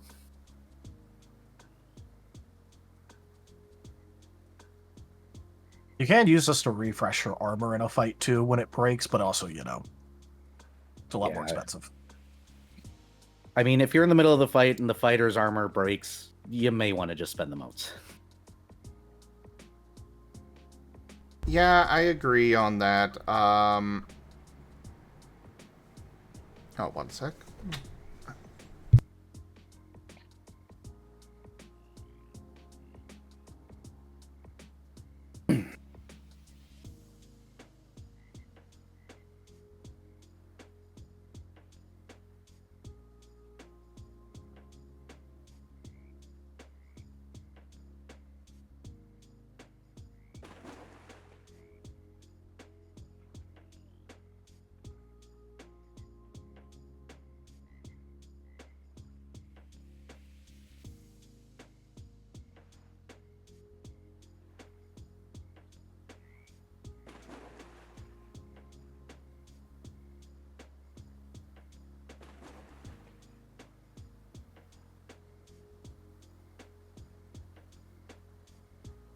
Sorry about that. Had a Rex moment. No worries. That one got rubber stamped then? I would say for the... One sec. The Rex returns. It is the Rexening. He's bringing me food, so you know. Yeah. Brought me a big sandwich. Very big sandwich. Well, sub. The sub brought me a sub. I was about to say, the sub brought subs. What's that word I was looking for? Brain went to make a joke and then immediately forgot a word in the English lexicon, of course. It's subception. There we go. Okay. For the burn one, I would say it can bring it back together. It does not recreate the pieces, but it can at least... But it can hold the item together. So it can work without all of the pieces present. Oh, what it means by the pieces present is if, for instance, you're missing a page of a book that's been torn apart, it can't recreate that page. That's all that means. Okay. Yeah. So, like, if you're using this on an automaton and it's missing an arm, it doesn't get the arm back, but it'll still work with what it has. Sounds good. We'll just want to put it in a note that that's what that is meaning. Yeah. Because I was taking it as it's just gonna fail if you're missing a piece. No, I just didn't want to make it so that way it could magically recreate things that are no longer in existence or present at the time of the spell casting. Because technically, in Pathfinder, those mend and fix spells just give HP back to the item, which implies that it's making material out of nothing, and that kind of bothers me.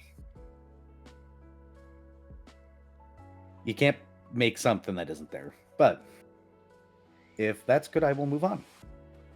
Next is Disrupt Magic. This is kind of like your anti-magic field, but more targeted. Of course, we got the shapes and stuff, so it can be messed with that way, but it costs X3 motes and increases the difficulty by X divided by 3 for casting and maintaining magics, aka concentration checks, on target for X rounds, and you can concentrate. And for the burn version, the difficulty goes to X divided by 2 increase.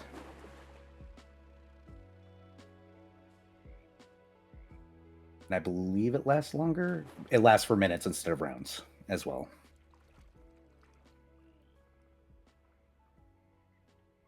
The only issue I have with this is, like, there is that cap of 2, an increase of 2 difficulty. Yeah, but remember, you get stab on the spell, for example, if you do the, if it's all something you have affinity with, or stab affinity with. Well, right now we're not going to be including stab affinity because we don't have specific mote types. We have elemental add-ons, though. Yeah. Yeah. We do already have that. With the point of those being, originally when we talked about it, of it making it so that way, you can get stab on your spells, or get, like, other agreed upon effects with your storyteller.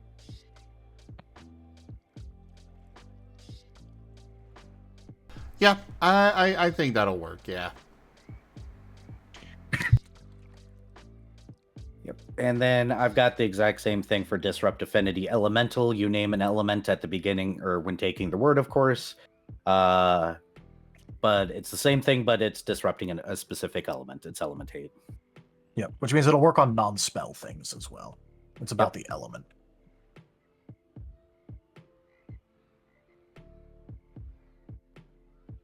Yeah, that works good. All right. And then to make every blue player in existence happy, Counterspell. Cost X3 or times 3 motes. Can be used as a reaction to a spell being cast. You make a phonics check on up to X words of the target's spell to identify words. SR equals the opponent's caster verbosity, score, willpower, expertise, verbosity divided by 2. As per standard. May counter any words that you have identified by spending the equivalent amount of motes. They must burn for burn and expend for expend. So technically, it's X times 3 plus. Plus the cost of Yep. whatever you're countering. Burn is about the same, except you get more words. It's X3 words of the target spell to identify the words. And may counter any words you have identified by spelling the equivalent amount of motes still. Still burn for burn and expend for expend. But you get 3 times the amount of words that you can try and identify. So you can try and counter the big bad spells. You can try and counter, like, a fucking ritual if you really want to. And you have the motes for it. But there's also, like, when you identify, it lets you pick out what you are countering. So what if I poke a hole in your ranged word spell, so that way you cast your own fireball at your feet? Which is just funny. And I'm trying not to laugh, actually, because that is funny to me.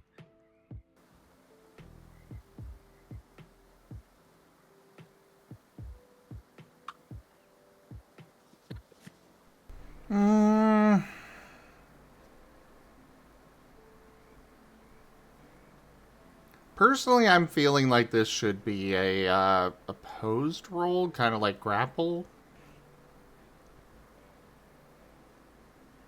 But I'm also Maybe, but we trying kind of to... wanted to avoid the amount of opposed rolling we do. Well, yeah, And but... it does scale. It basically, we made it so that way it scales off of like how defensive stats normally scale. Its big limiter is how much motes you have, because you're going to be spending motes, a lot of motes to counterspell. That is I guess also a concern there. I feel like the base amount of motes should be lowered.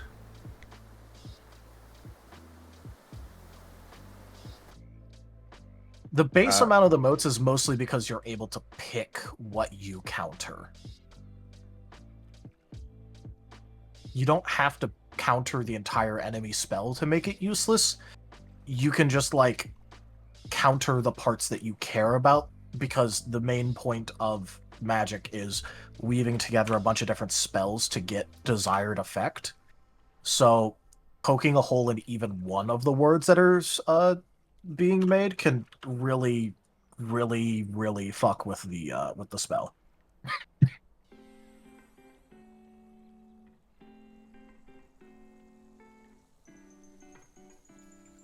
It's kind of like chronomancy. It's expensive for a reason.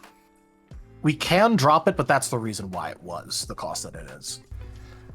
I feel like it should be dropped to X times 2 because they have to actually spend more motes on top of this. Yeah. Okay. All right. We'll do that for now. Anyways, another limiting factor is the fact that they have to identify the word specifically. So that's kind of like the counter roll too. Well, that's also other- lending more reason to why I say reduce the motes, because, yeah. Okay. I'll put it down to 2. You're right with Otherwise, that, I Cal? say let's see how it goes. Okay.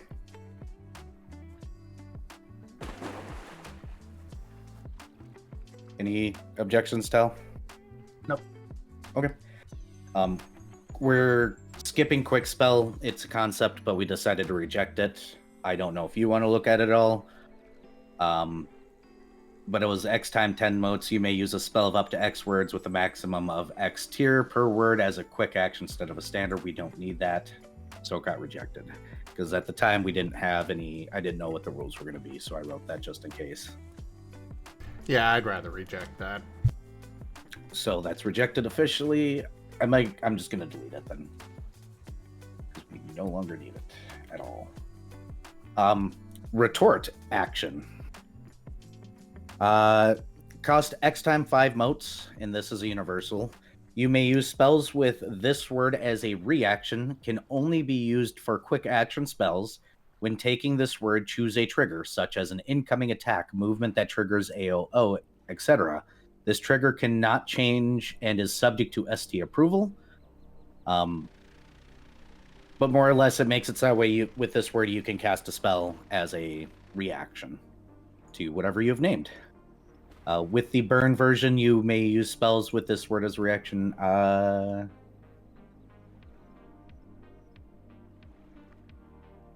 How did we change this? I know there was a change in there. Where is it?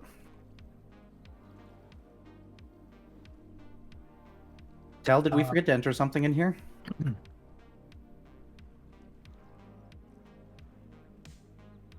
Try it. The thing that we changed was make it so it could only be used for quick action spells, because it used to be like it had like a really weird restriction that was worded badly, so we mostly just reworded it. Then what was the burn change? Because I don't see a burn change on here. I swear we talked about it.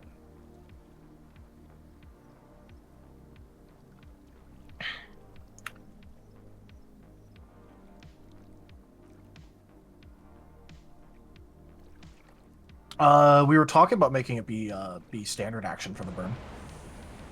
Okay, was that it? I think that was Okay, it. so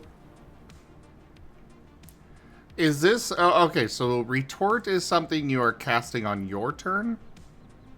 It basically, let's say you have retort AOO, like attack of opportunity. When someone provokes an attack of opportunity that you can take, you can use this. Or if there's like an attack that's coming your way and you have retort attack, whenever you're attacked, you can use retort. So you wouldn't prep it, it would just be something that allows you to You use have your available. magic more reactionary, but it only on the based action you put in there. Yeah, and there's a reason why it says trigger can't change it as subject to ST approval. I was more or less basing the idea off the way a shield spell works in 5e, where somebody's about to attack you and the enemy rolls, and the mage will oftentimes goes, my AC is 5 higher, I use the shield spell. Yeah, basically think like, oh hey, I have retort action and I have the preventative healing shield thing, the protection spell word. So I combined that with my retort in order to reactively put some temp HP on myself. Okay. I am thinking this needs to be a lot cheaper on moats. Because by itself, it does have that big limiter of that you have to decide what action. And secondly, it does nothing directly by itself.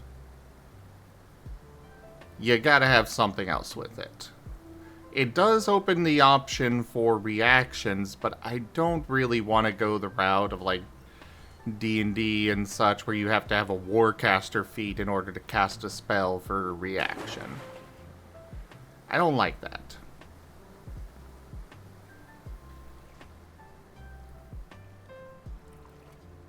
That said,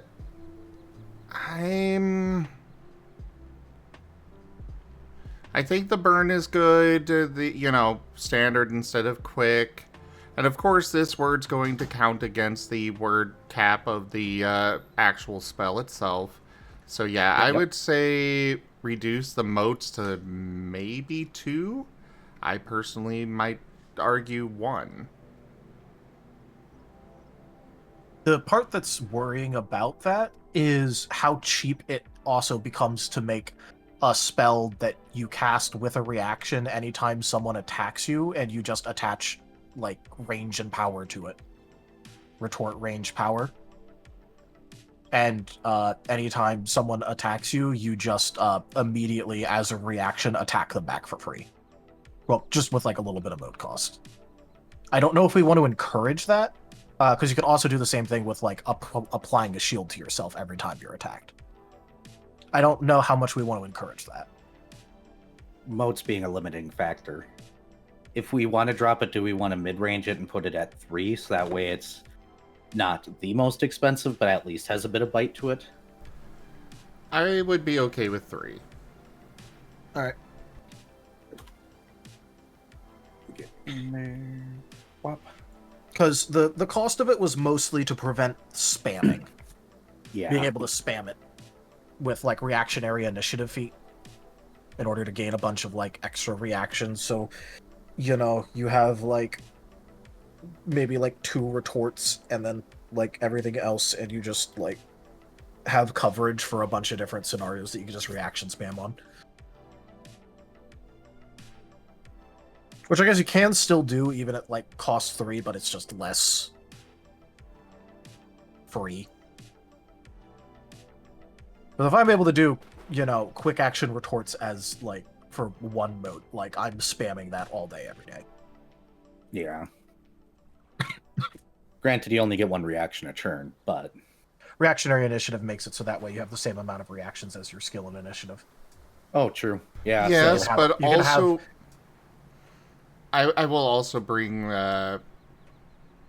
attention to the fact that the amount of motes you have per turn are incredibly limited.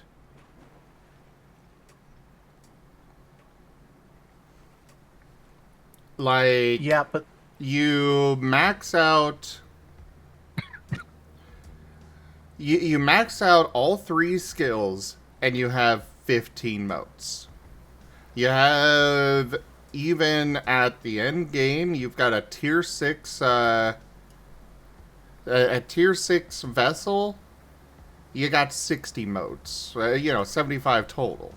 However, those 60 do not regenerate. Like, I'm understanding where you guys are coming from, and I know those motes come back each turn, but I don't think that spam is a concern, because you're looking at you've got such a small spell pool or mote pool for each turn that it's going to be costly to cast even one spell, let alone two in a turn.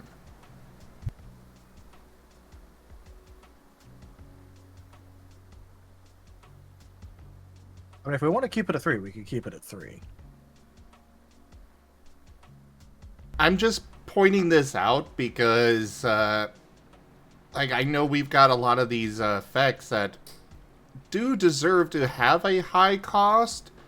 However, at the same time, you're looking at some of them being able to be used once per battle, and then they have to sit there and they'd have to pull from their vessel.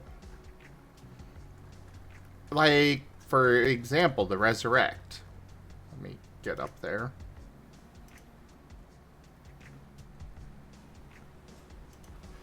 The Resurrect. 10 motes per tier. So your companion dies. You gotta spend 10 motes on your turn to bring them back. They're gonna come back with a tier 3 injury. And that 10 motes, like, sure, you can do that if you've maxed out all of your stuff. But then if you're doing some of these other things that are meant to be put together with other things, like, a lot of these effects, even in the Chronomancy, do basically nothing on their own. They are intended to be combined with other things.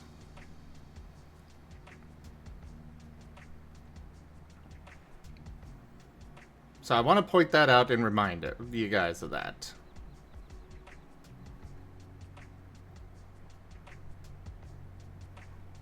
Well, there's going to be a lot of adjustments. So Yeah, there's going to be a lot of adjustments. Just keep that in mind when you're picking out these mote costs. Yeah, no, like, I was keeping that in mind. I'm just also of the opinion that, like, this is going to go wild if it's spammable.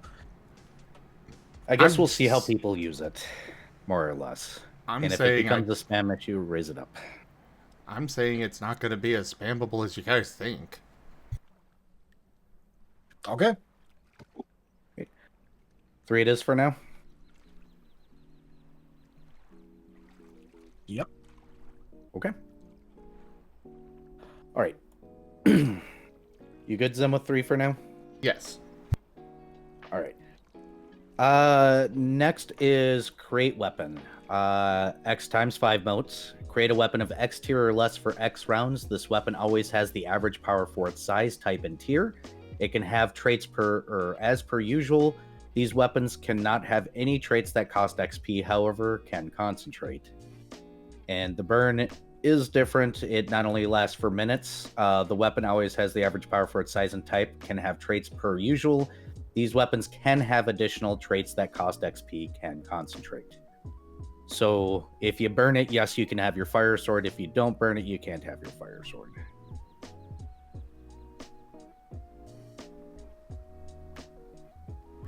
We definitely need a definition on how many traits it can have. Average for its size. I should have probably put that in. Or average for its tier.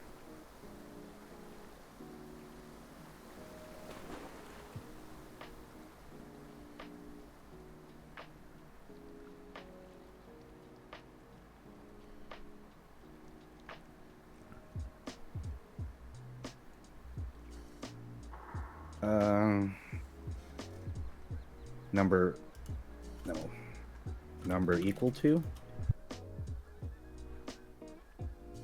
I'll have to word that later. But it'd be average for its type and size.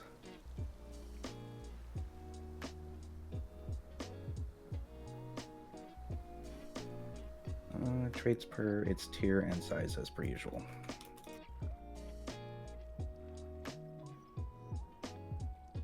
There we go. Which would be on the weapons table.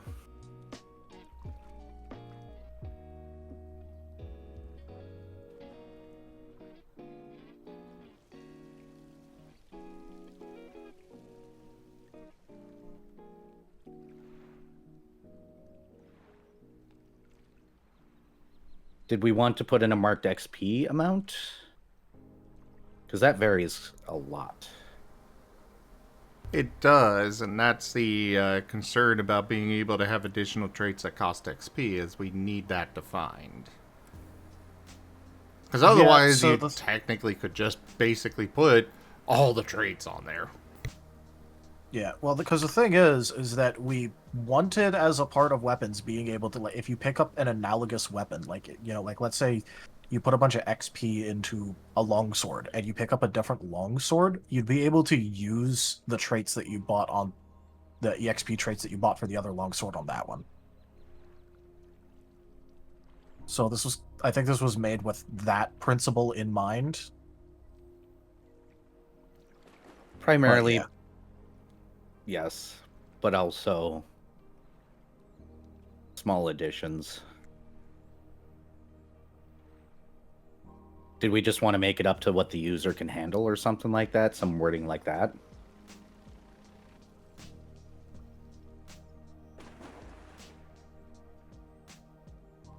I'm not sure.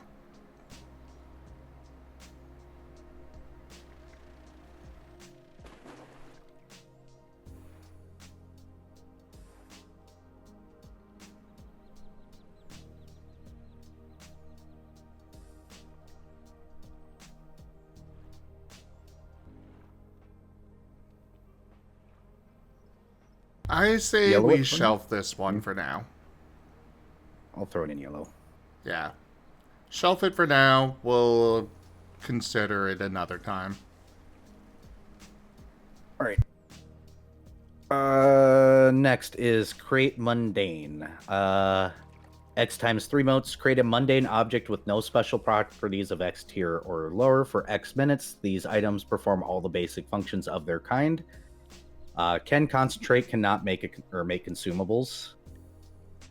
And burn is create a mundane object with no special properties of X tier or lower for X hours. These perform all the basic functions. Can concentrate, and didn't get pushed over, but cannot make consumables as well.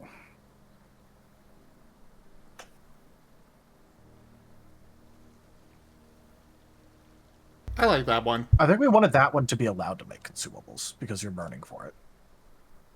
Yeah, I don't remember if we talked about that or not. We did. We left Okay. it so that way the expend version can't make consumables, because you get those back, so you could just make an infinite amount of consumables, but the Right. burn.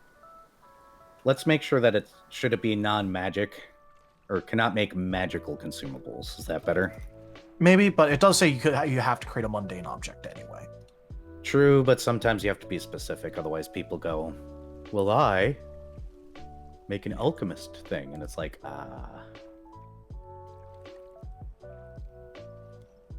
we'll leave it out for now. If somebody tries to bend it, we'll just add to it if need be. You like that one, though, Zim? Yeah, that one sounds good. All right. We have a note on this to keep on healing spells with this, but Siphon Blood School. Cost X motes, take X damage and raise power cap by X divided by 2. Damage taken in this way is always non-lethal. And the burn cost is take X damage and raise power cap by X. Damage taken this way is always non-lethal.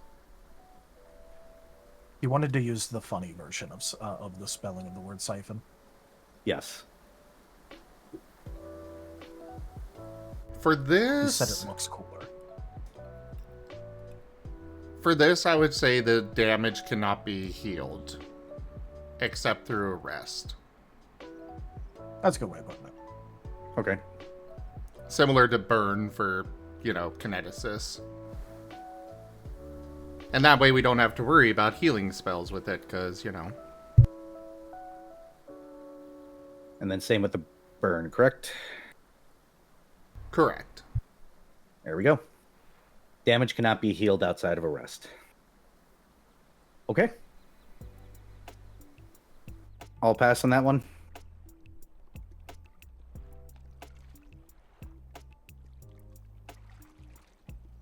Yep. All right. Next one is Consume Life.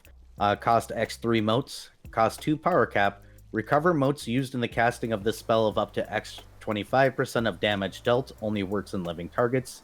This cannot restore burned motes. And for the burn one, it is X 50% of damage dealt. Only works in living targets.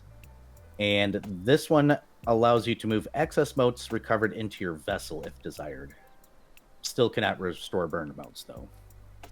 So kind of like lifesteal, except you're turning their life force into motes.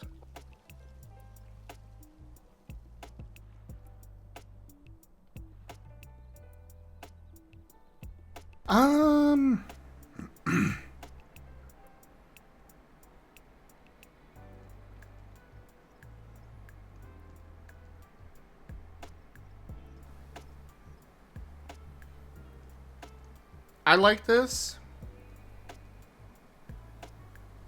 Both versions of it.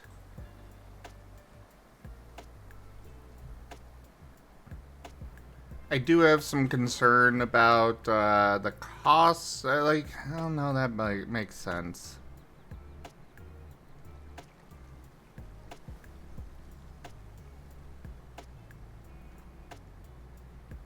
I'm assuming you did the math and it would work out that they could actually, you know, make their motes back on this.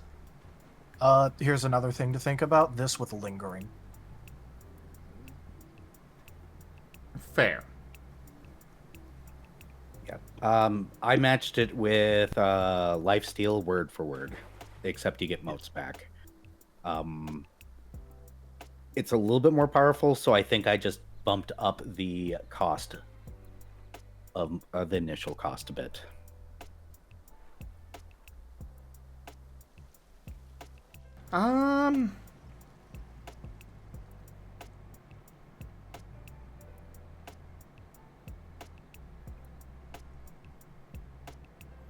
Yeah, I think this is good. All right.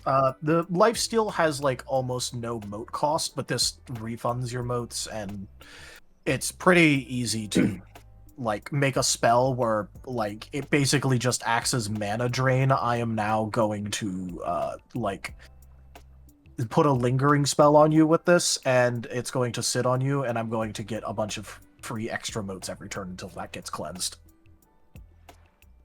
Which is very much Evil Mage.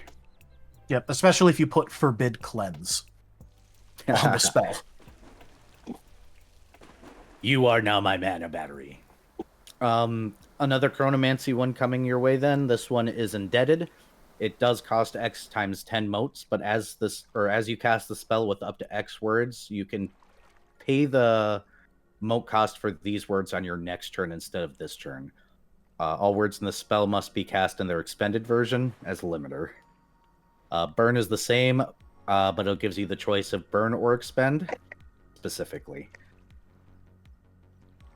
So this allows you to divide up your mote costs.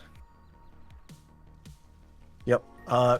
And basically, if you end up not being able to pay, we were kind of imagining you just lose life equal to the amount. Well, like it burns mana, and then anything excess that you still weren't able to pay with burn mana, it just takes directly from your health pool.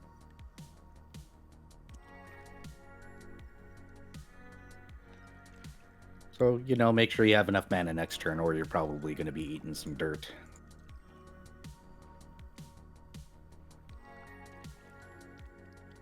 Yeah, that works. Right. I'm going to just add a note here then. If no mote, take health. There we go. I'll just remind us what it does. Technically, it's more complicated than that, but Yeah, just making the note for us. That way when it gets reworded. Glamour, an illusion spell. Cost X motes applies a visible or auditory signature, flourish, or effect to a spell using this word. This does not take up a word.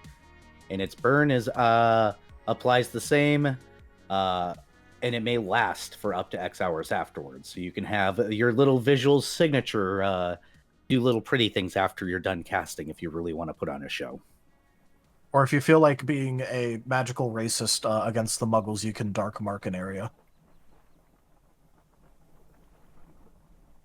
Lamau. Or if you're just Magic Man and everything has to be rainbows and sparkles. I'm good with this. Though, the tier, or the expend version does not have anything that actually scales with higher tier.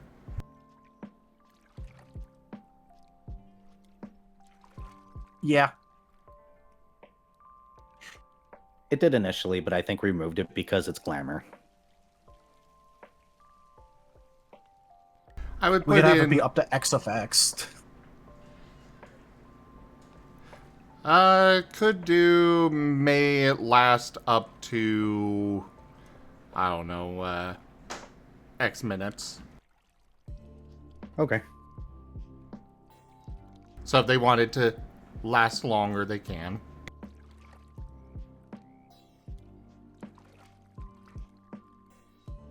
All right.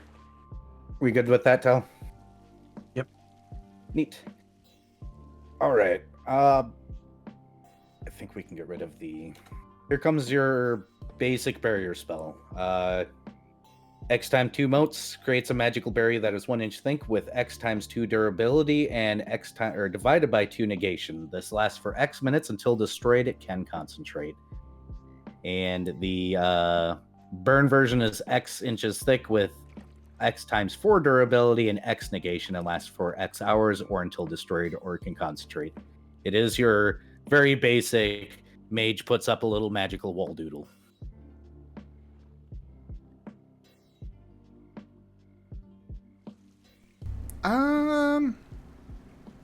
There are ways to facsimile this before, but like, you know. What was that? I said there are ways to kind of like facsimile this before, but this would be like a dedicated one. Yeah, I'm okay with having a dedicated one, which...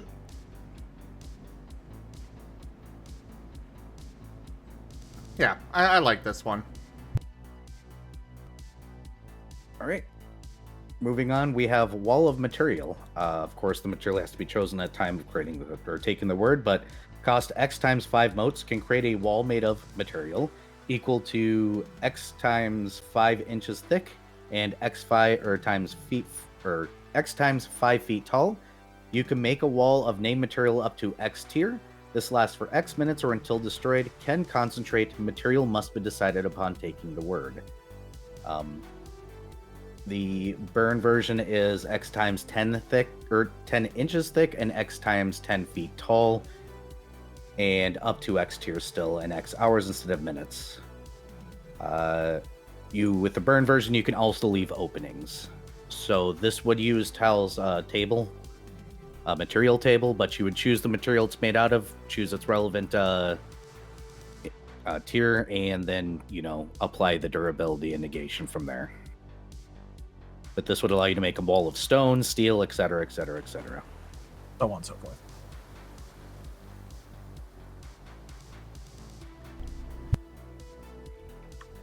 I will say on this one, effects apply. Other words used with this apply the effects to the entire wall. So, for example, they take, they add power 1 to this. Anybody that comes into contact with it, they don't have to put in an area of effect spell with this. It's just while this wall lasts, somebody comes into contact with it, they take 1 damage. Is the intention I think that was behind implied, that. but I can add the verb. Yeah, that was sort of like the implied. It's implied, but... Well, actually, it's not even actually implied before. Well, it's implied based on how magic works, where like combining the words will like combine their effects.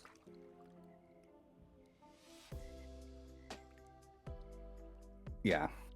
That's more like what we meant by it. Was Fair like, enough. We kind of like implied it just because magic, but yeah, if we want to like specifically mention, yes, you can do this, we can do that. Yeah, that's not a problem. It's the same thing with barrier, because if you took barrier, added fire and power, and then circle to it, it would be a circle barrier that's on fire. Yeah. So that was the idea. But Yep, I'll just toss it on there. It's not. Yeah, gonna hurt just we can anything, go ahead and toss it on. It's just that, you know. since this is kind of oddly specific. You're good with it elsewise there, Zim? Yes. One other word that came to mind is, or, well, not necessarily word, but, something along the lines of sustains weight. Really cheap, what is- but would allow you to use this spell, or this word, in order to make a, bridge, for example. Give me a second. I'm trying to remember the word. Because there is a word that is used in science to imply that something has the ability to hold weight, and I don't remember what that word is. Tensile? Is that one? Is that the one? No. It's used in bridges a lot.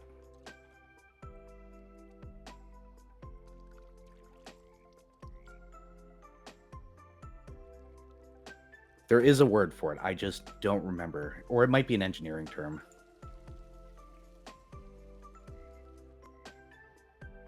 Load bearing? Load bearing, yeah. I know there's a specific word. I just can't remember it. I can look it up later. I'll add it to my... I'll just add at the bottom to make word for load bearing.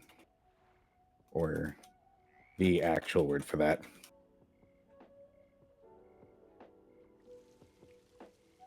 There is an actual word for it. I just do not remember it. I'm sorry. Let's see, where were we? We were at wall of material. So if wall is good, sustain. Sustain is X times 5 motes. Causes up to X words in a target spell to have a duration when it normally would not. Makes a spell last for X rounds. Can concentrate. And it just moves it from rounds to minutes and doubles the amount of words if you burn it. This would allow you to do, for instance, elemental, say water, power 5, and circle, and have a circle of water that, if you cross through, deals 5 power worth of damage. Or what other silly, crazy stuff people are going to do with this.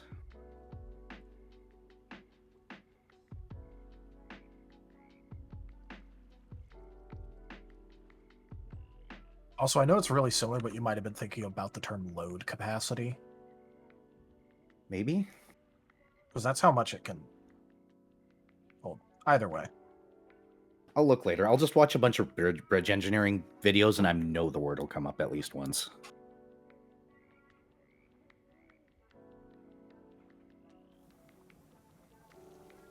Okay. Where were we on this? Sorry. Sustain. Did you need me to read it again? Okay, sustain is good. Okay. Next one is imbue. This one is a little bit more expensive, but it's cost X times 9 motes. Apply up to X divided by 2 other words in the spell as an enchantment to an item of up to X tier. These traits last for X rounds, can concentrate. So this would be your on-the-spot enchanting spell. And for burn, it is up to X other words instead of X half, and lasts for minutes.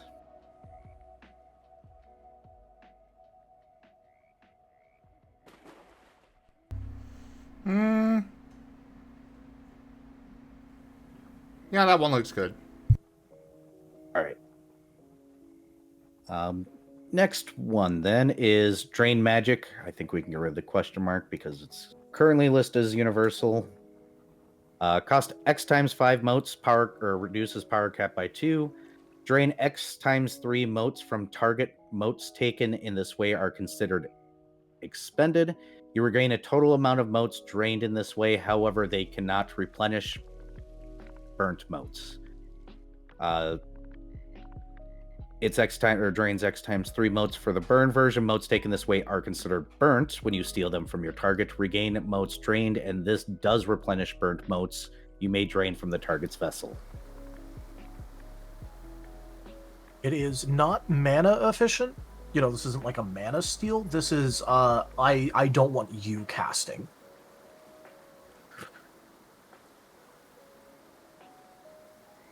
You might get a small boon out of it by doing a lingering, but you're not going to get most of your mana back primarily. Yeah. You have to combine it with like repeat effects to even begin approaching mana efficiency. I don't like the may drain from target's vessel part.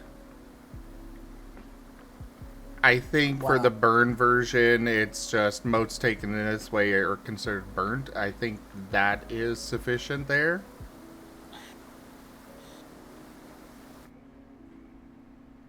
I mean, you're burning 2 more motes than you drain from the target.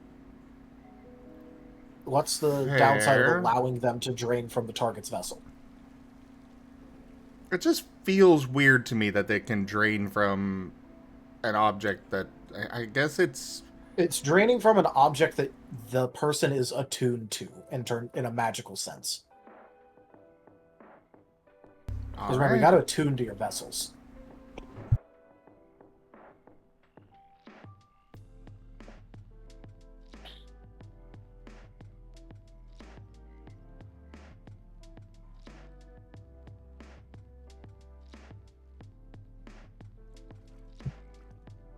Thoughts, Zim? Approved. Okay. Here's a fun one. Tribute Blood. Cost X motes, cost 2 power cap. Up to X divided by 2 words in the spell may have their mote cost paid by taking the equivalent amount in lethal damage. The target for this health loss must be alive and willing. The burn equivalent is cost X motes. Up to X divided by 2 words in the spell may have their mote cost. You would cost X motes twice. May have their mote cost paid by taking the equivalent amount of damage in non-lethal damage. The target for this health loss must be alive or willing. More or less, it doesn't necessarily have to be you.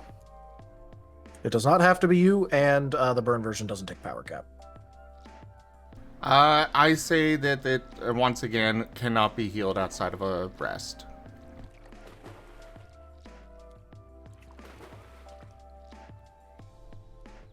I feel like any time that we're paying, that we have stuff paying health cost, which we should probably go revisit that with the move version, it should be, you should be losing that until you complete a rest. In that case, we should probably also make it so that way it refunds more XP on the move version if we're doing it that way. But yeah. I'm okay with that. We need to do a pass through on moves and weapons and accessories. Basically everything. Like I said, I've mostly been making it so that way it works. We really need to go back and actually like go through things. So.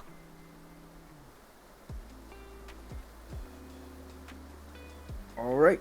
But approved elsewise, correct? Yes. Perfect. Next, we have Recharge. It costs X times 2 motes. Recharge or add X motes to a vessel. This cannot go past the limits of the vessel. For the burn, it's Recharge and add X times 2 motes to a vessel. This cannot go past the limits of the vessel. The key with this one is that you don't have to just charge your own vessel. You can charge other people's. Yeah. To note, this is also not intended to be the main way of recharging your vessel. You can just do that. This is like, you know, a specific word to do that, to enable fuckery and the tossing motes towards an ally. I would assume that they cannot recharge in the midst of combat, so this would allow you to do that in the midst of combat as well. Oh, it was intended that they could, but okay. Oh, I I don't guess think we we've should talked discuss that. Yeah, because I was saying, I was expecting that every turn you could put your spare motes. I was thinking with a quick action, like being able to quick action put your as many of your currently available motes into your vessel as you want. That's also why, like, for a lot of these mote costs, I'm like, well, yeah, but they regenerate anyway, so what's the problem?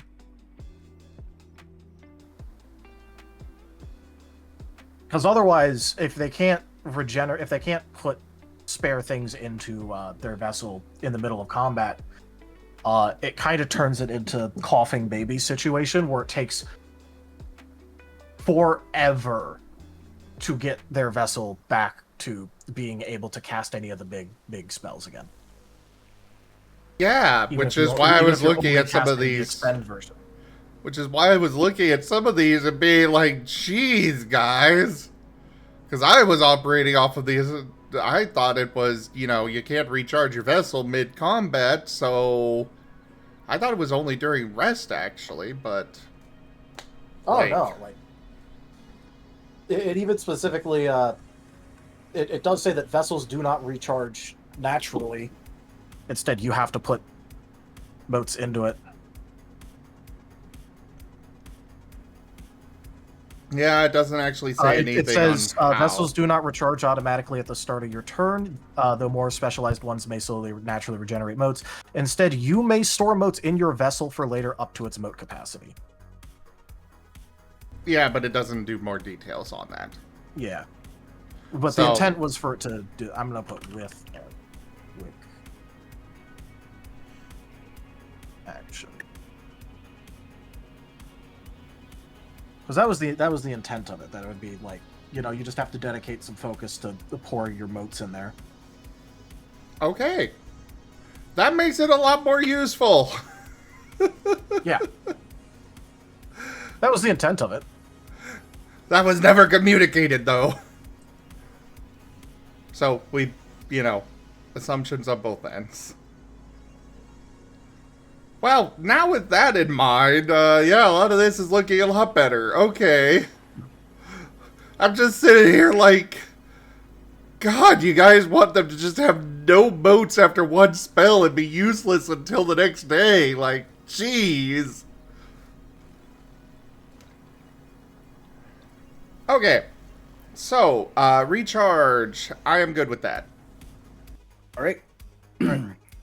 Also, Lightpaw, specifically health loss effects always affect CHP, which already bypasses restorative and preventative health. Yep. Oh, wait. Recharge, I saw it just, it's just ×1 for mote cost on burn? Yeah. Because that's permanent loss. It swaps the cost and recharge amount, because you have to... Because Yeah. burn, remember, never comes back until a long rest. Well, it does come back slowly at short rests as well, but you're not getting that much back.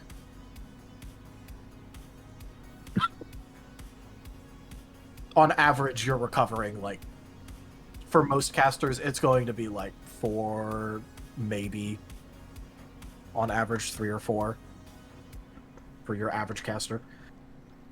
Raijin. Mwah. Right, Like, Thales is expected to every short rest, for instance, with your current layout that I know you have recovered, on average 4 burn motes every rest. That isn't a long rest. Which, like, is an amount, but it doesn't go towards paying off, like, a lot if you're burn casting a lot. Yeah.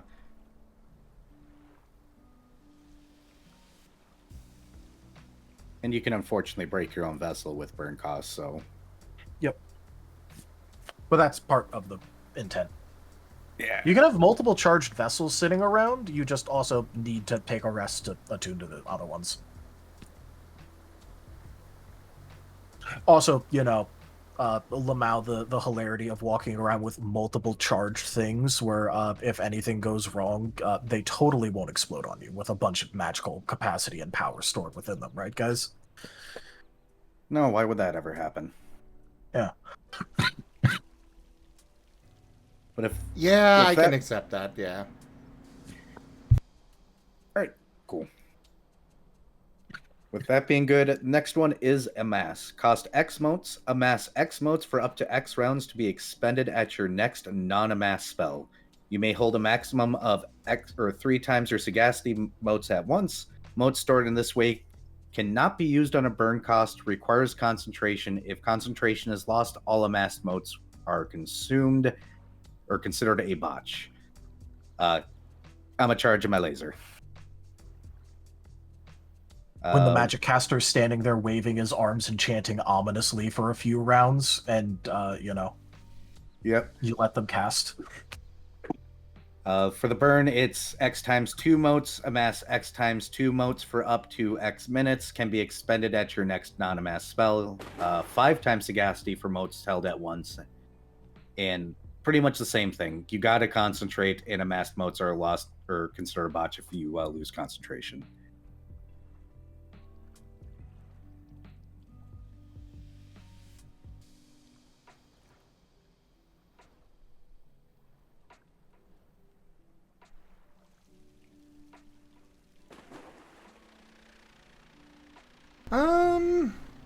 I like it.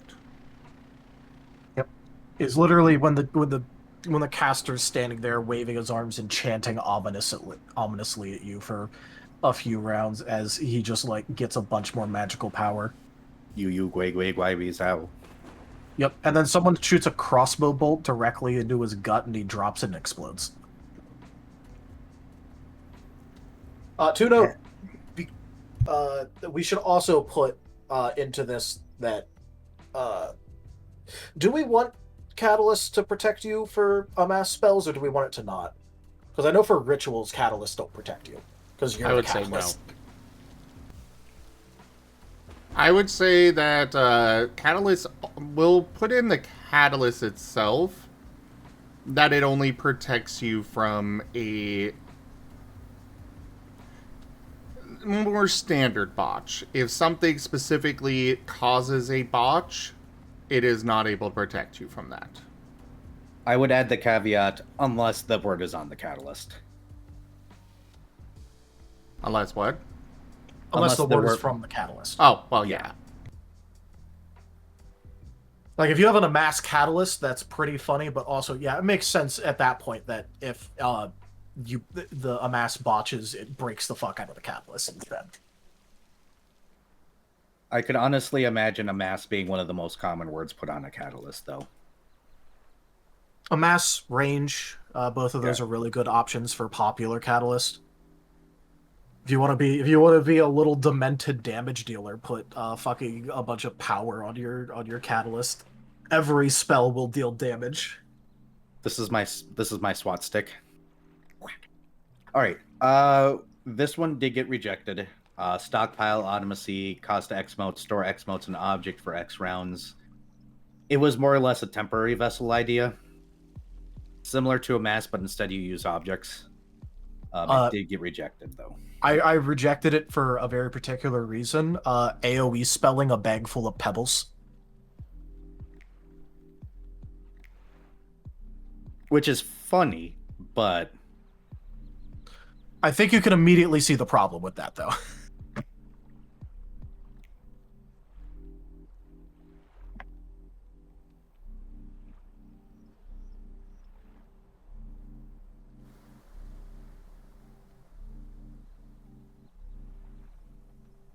I square spell this bag of pebbles with this, and now I have like 5 bajillion motes to use on my next spell. Lol, Lamau. Yeah. I was Because trying. these were intended. Yeah. I was sitting here trying to think of a way that could work, but yeah.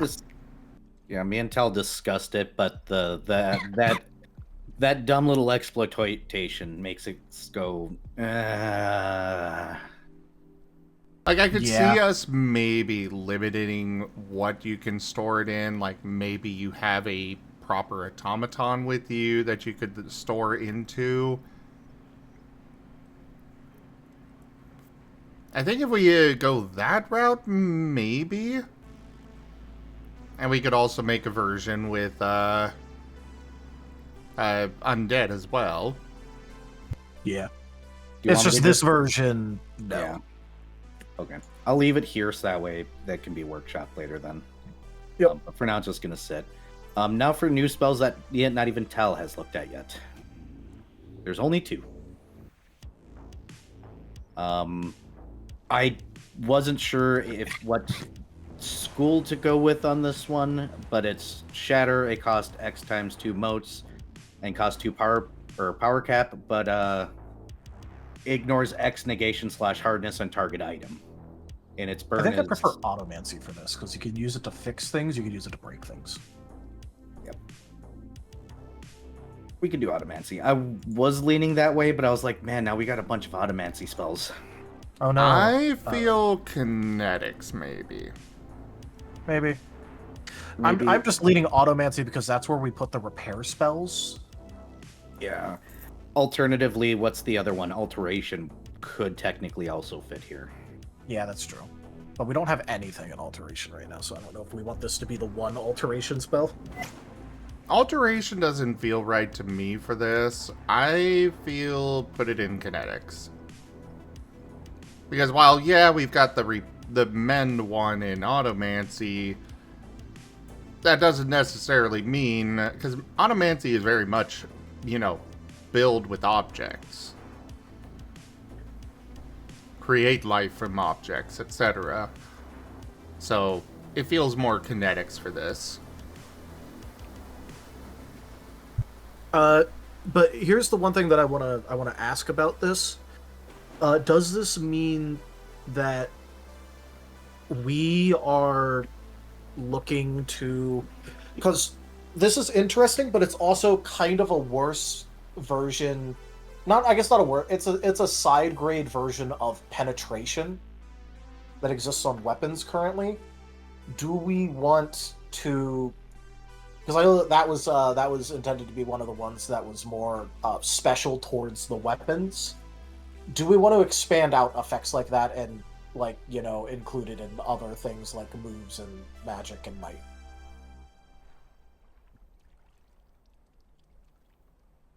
This is more just me asking a design intent question. I'm fine expanding it out and spreading it out to include other things. I just want to point it out. No, I think we should give might and, by extension, weapons, their own agency. So, yeah, let's go ahead and have...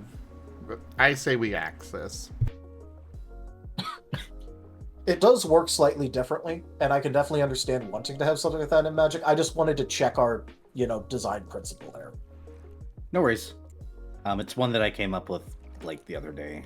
This is the last one I made before we hit feats that I made. This one is Message Thaumaturgy.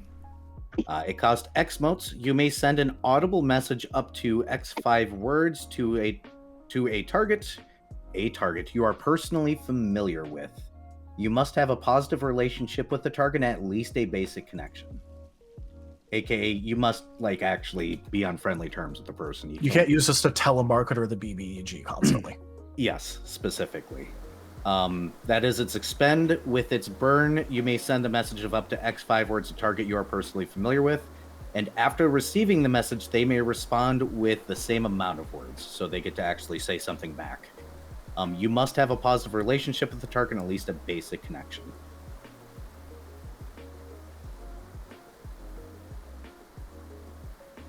I'm fine with it. It's cheap. Yeah, utility. works for me. All right. Also, this is the most funny betrayal spell in existence. You send your friend a message and they don't get it, you know something's wrong. No, I'm saying attach like a bomb spell to message and someone who trusts you and has a positive opinion of you, and just say the words "get fucked, bozo," and it explodes. Lol. What color purple did you use, Tal? Was it this one? I just used the lightest one. Yeah, that's good enough. Hey, Magna, come over here for a moment. Right. Before we head up to feats, would you mind if I got up for a moment and walked away for half a second? I just need to step away for half a second. There is 4 pages of feats, but they should be relatively quick. I mean, it's time for us to switch.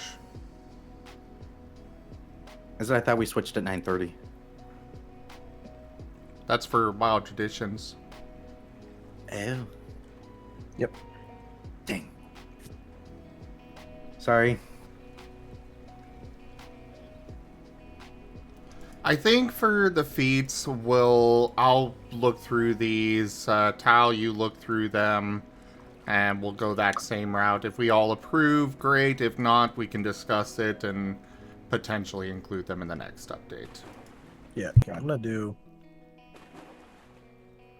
Yep. Bear in mind, I'm not married to some of these. Some of these I just created for reasons. I won't review until after you guys do.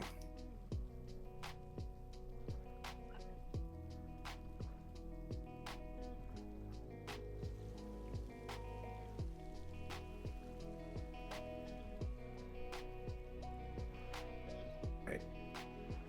Cool. Sorry that took up so much time. It was kind of expected. Yeah. But magic. Yeah. So, thank you everybody for joining us so far on the stream today. That was DevTales, as well as on one of our Marten streams. Check out our website, zgfgaming.com. We've got links for our Discord, Telegram, Mastodon, Blue Sky, Patreon, and more. There on the website, as well as down in the description below through our link tree. Thank you to my patrons, tippers, and subscribers. It is your support that keeps this channel alive and going. I cannot do this without your guys' help and your support, so thank you.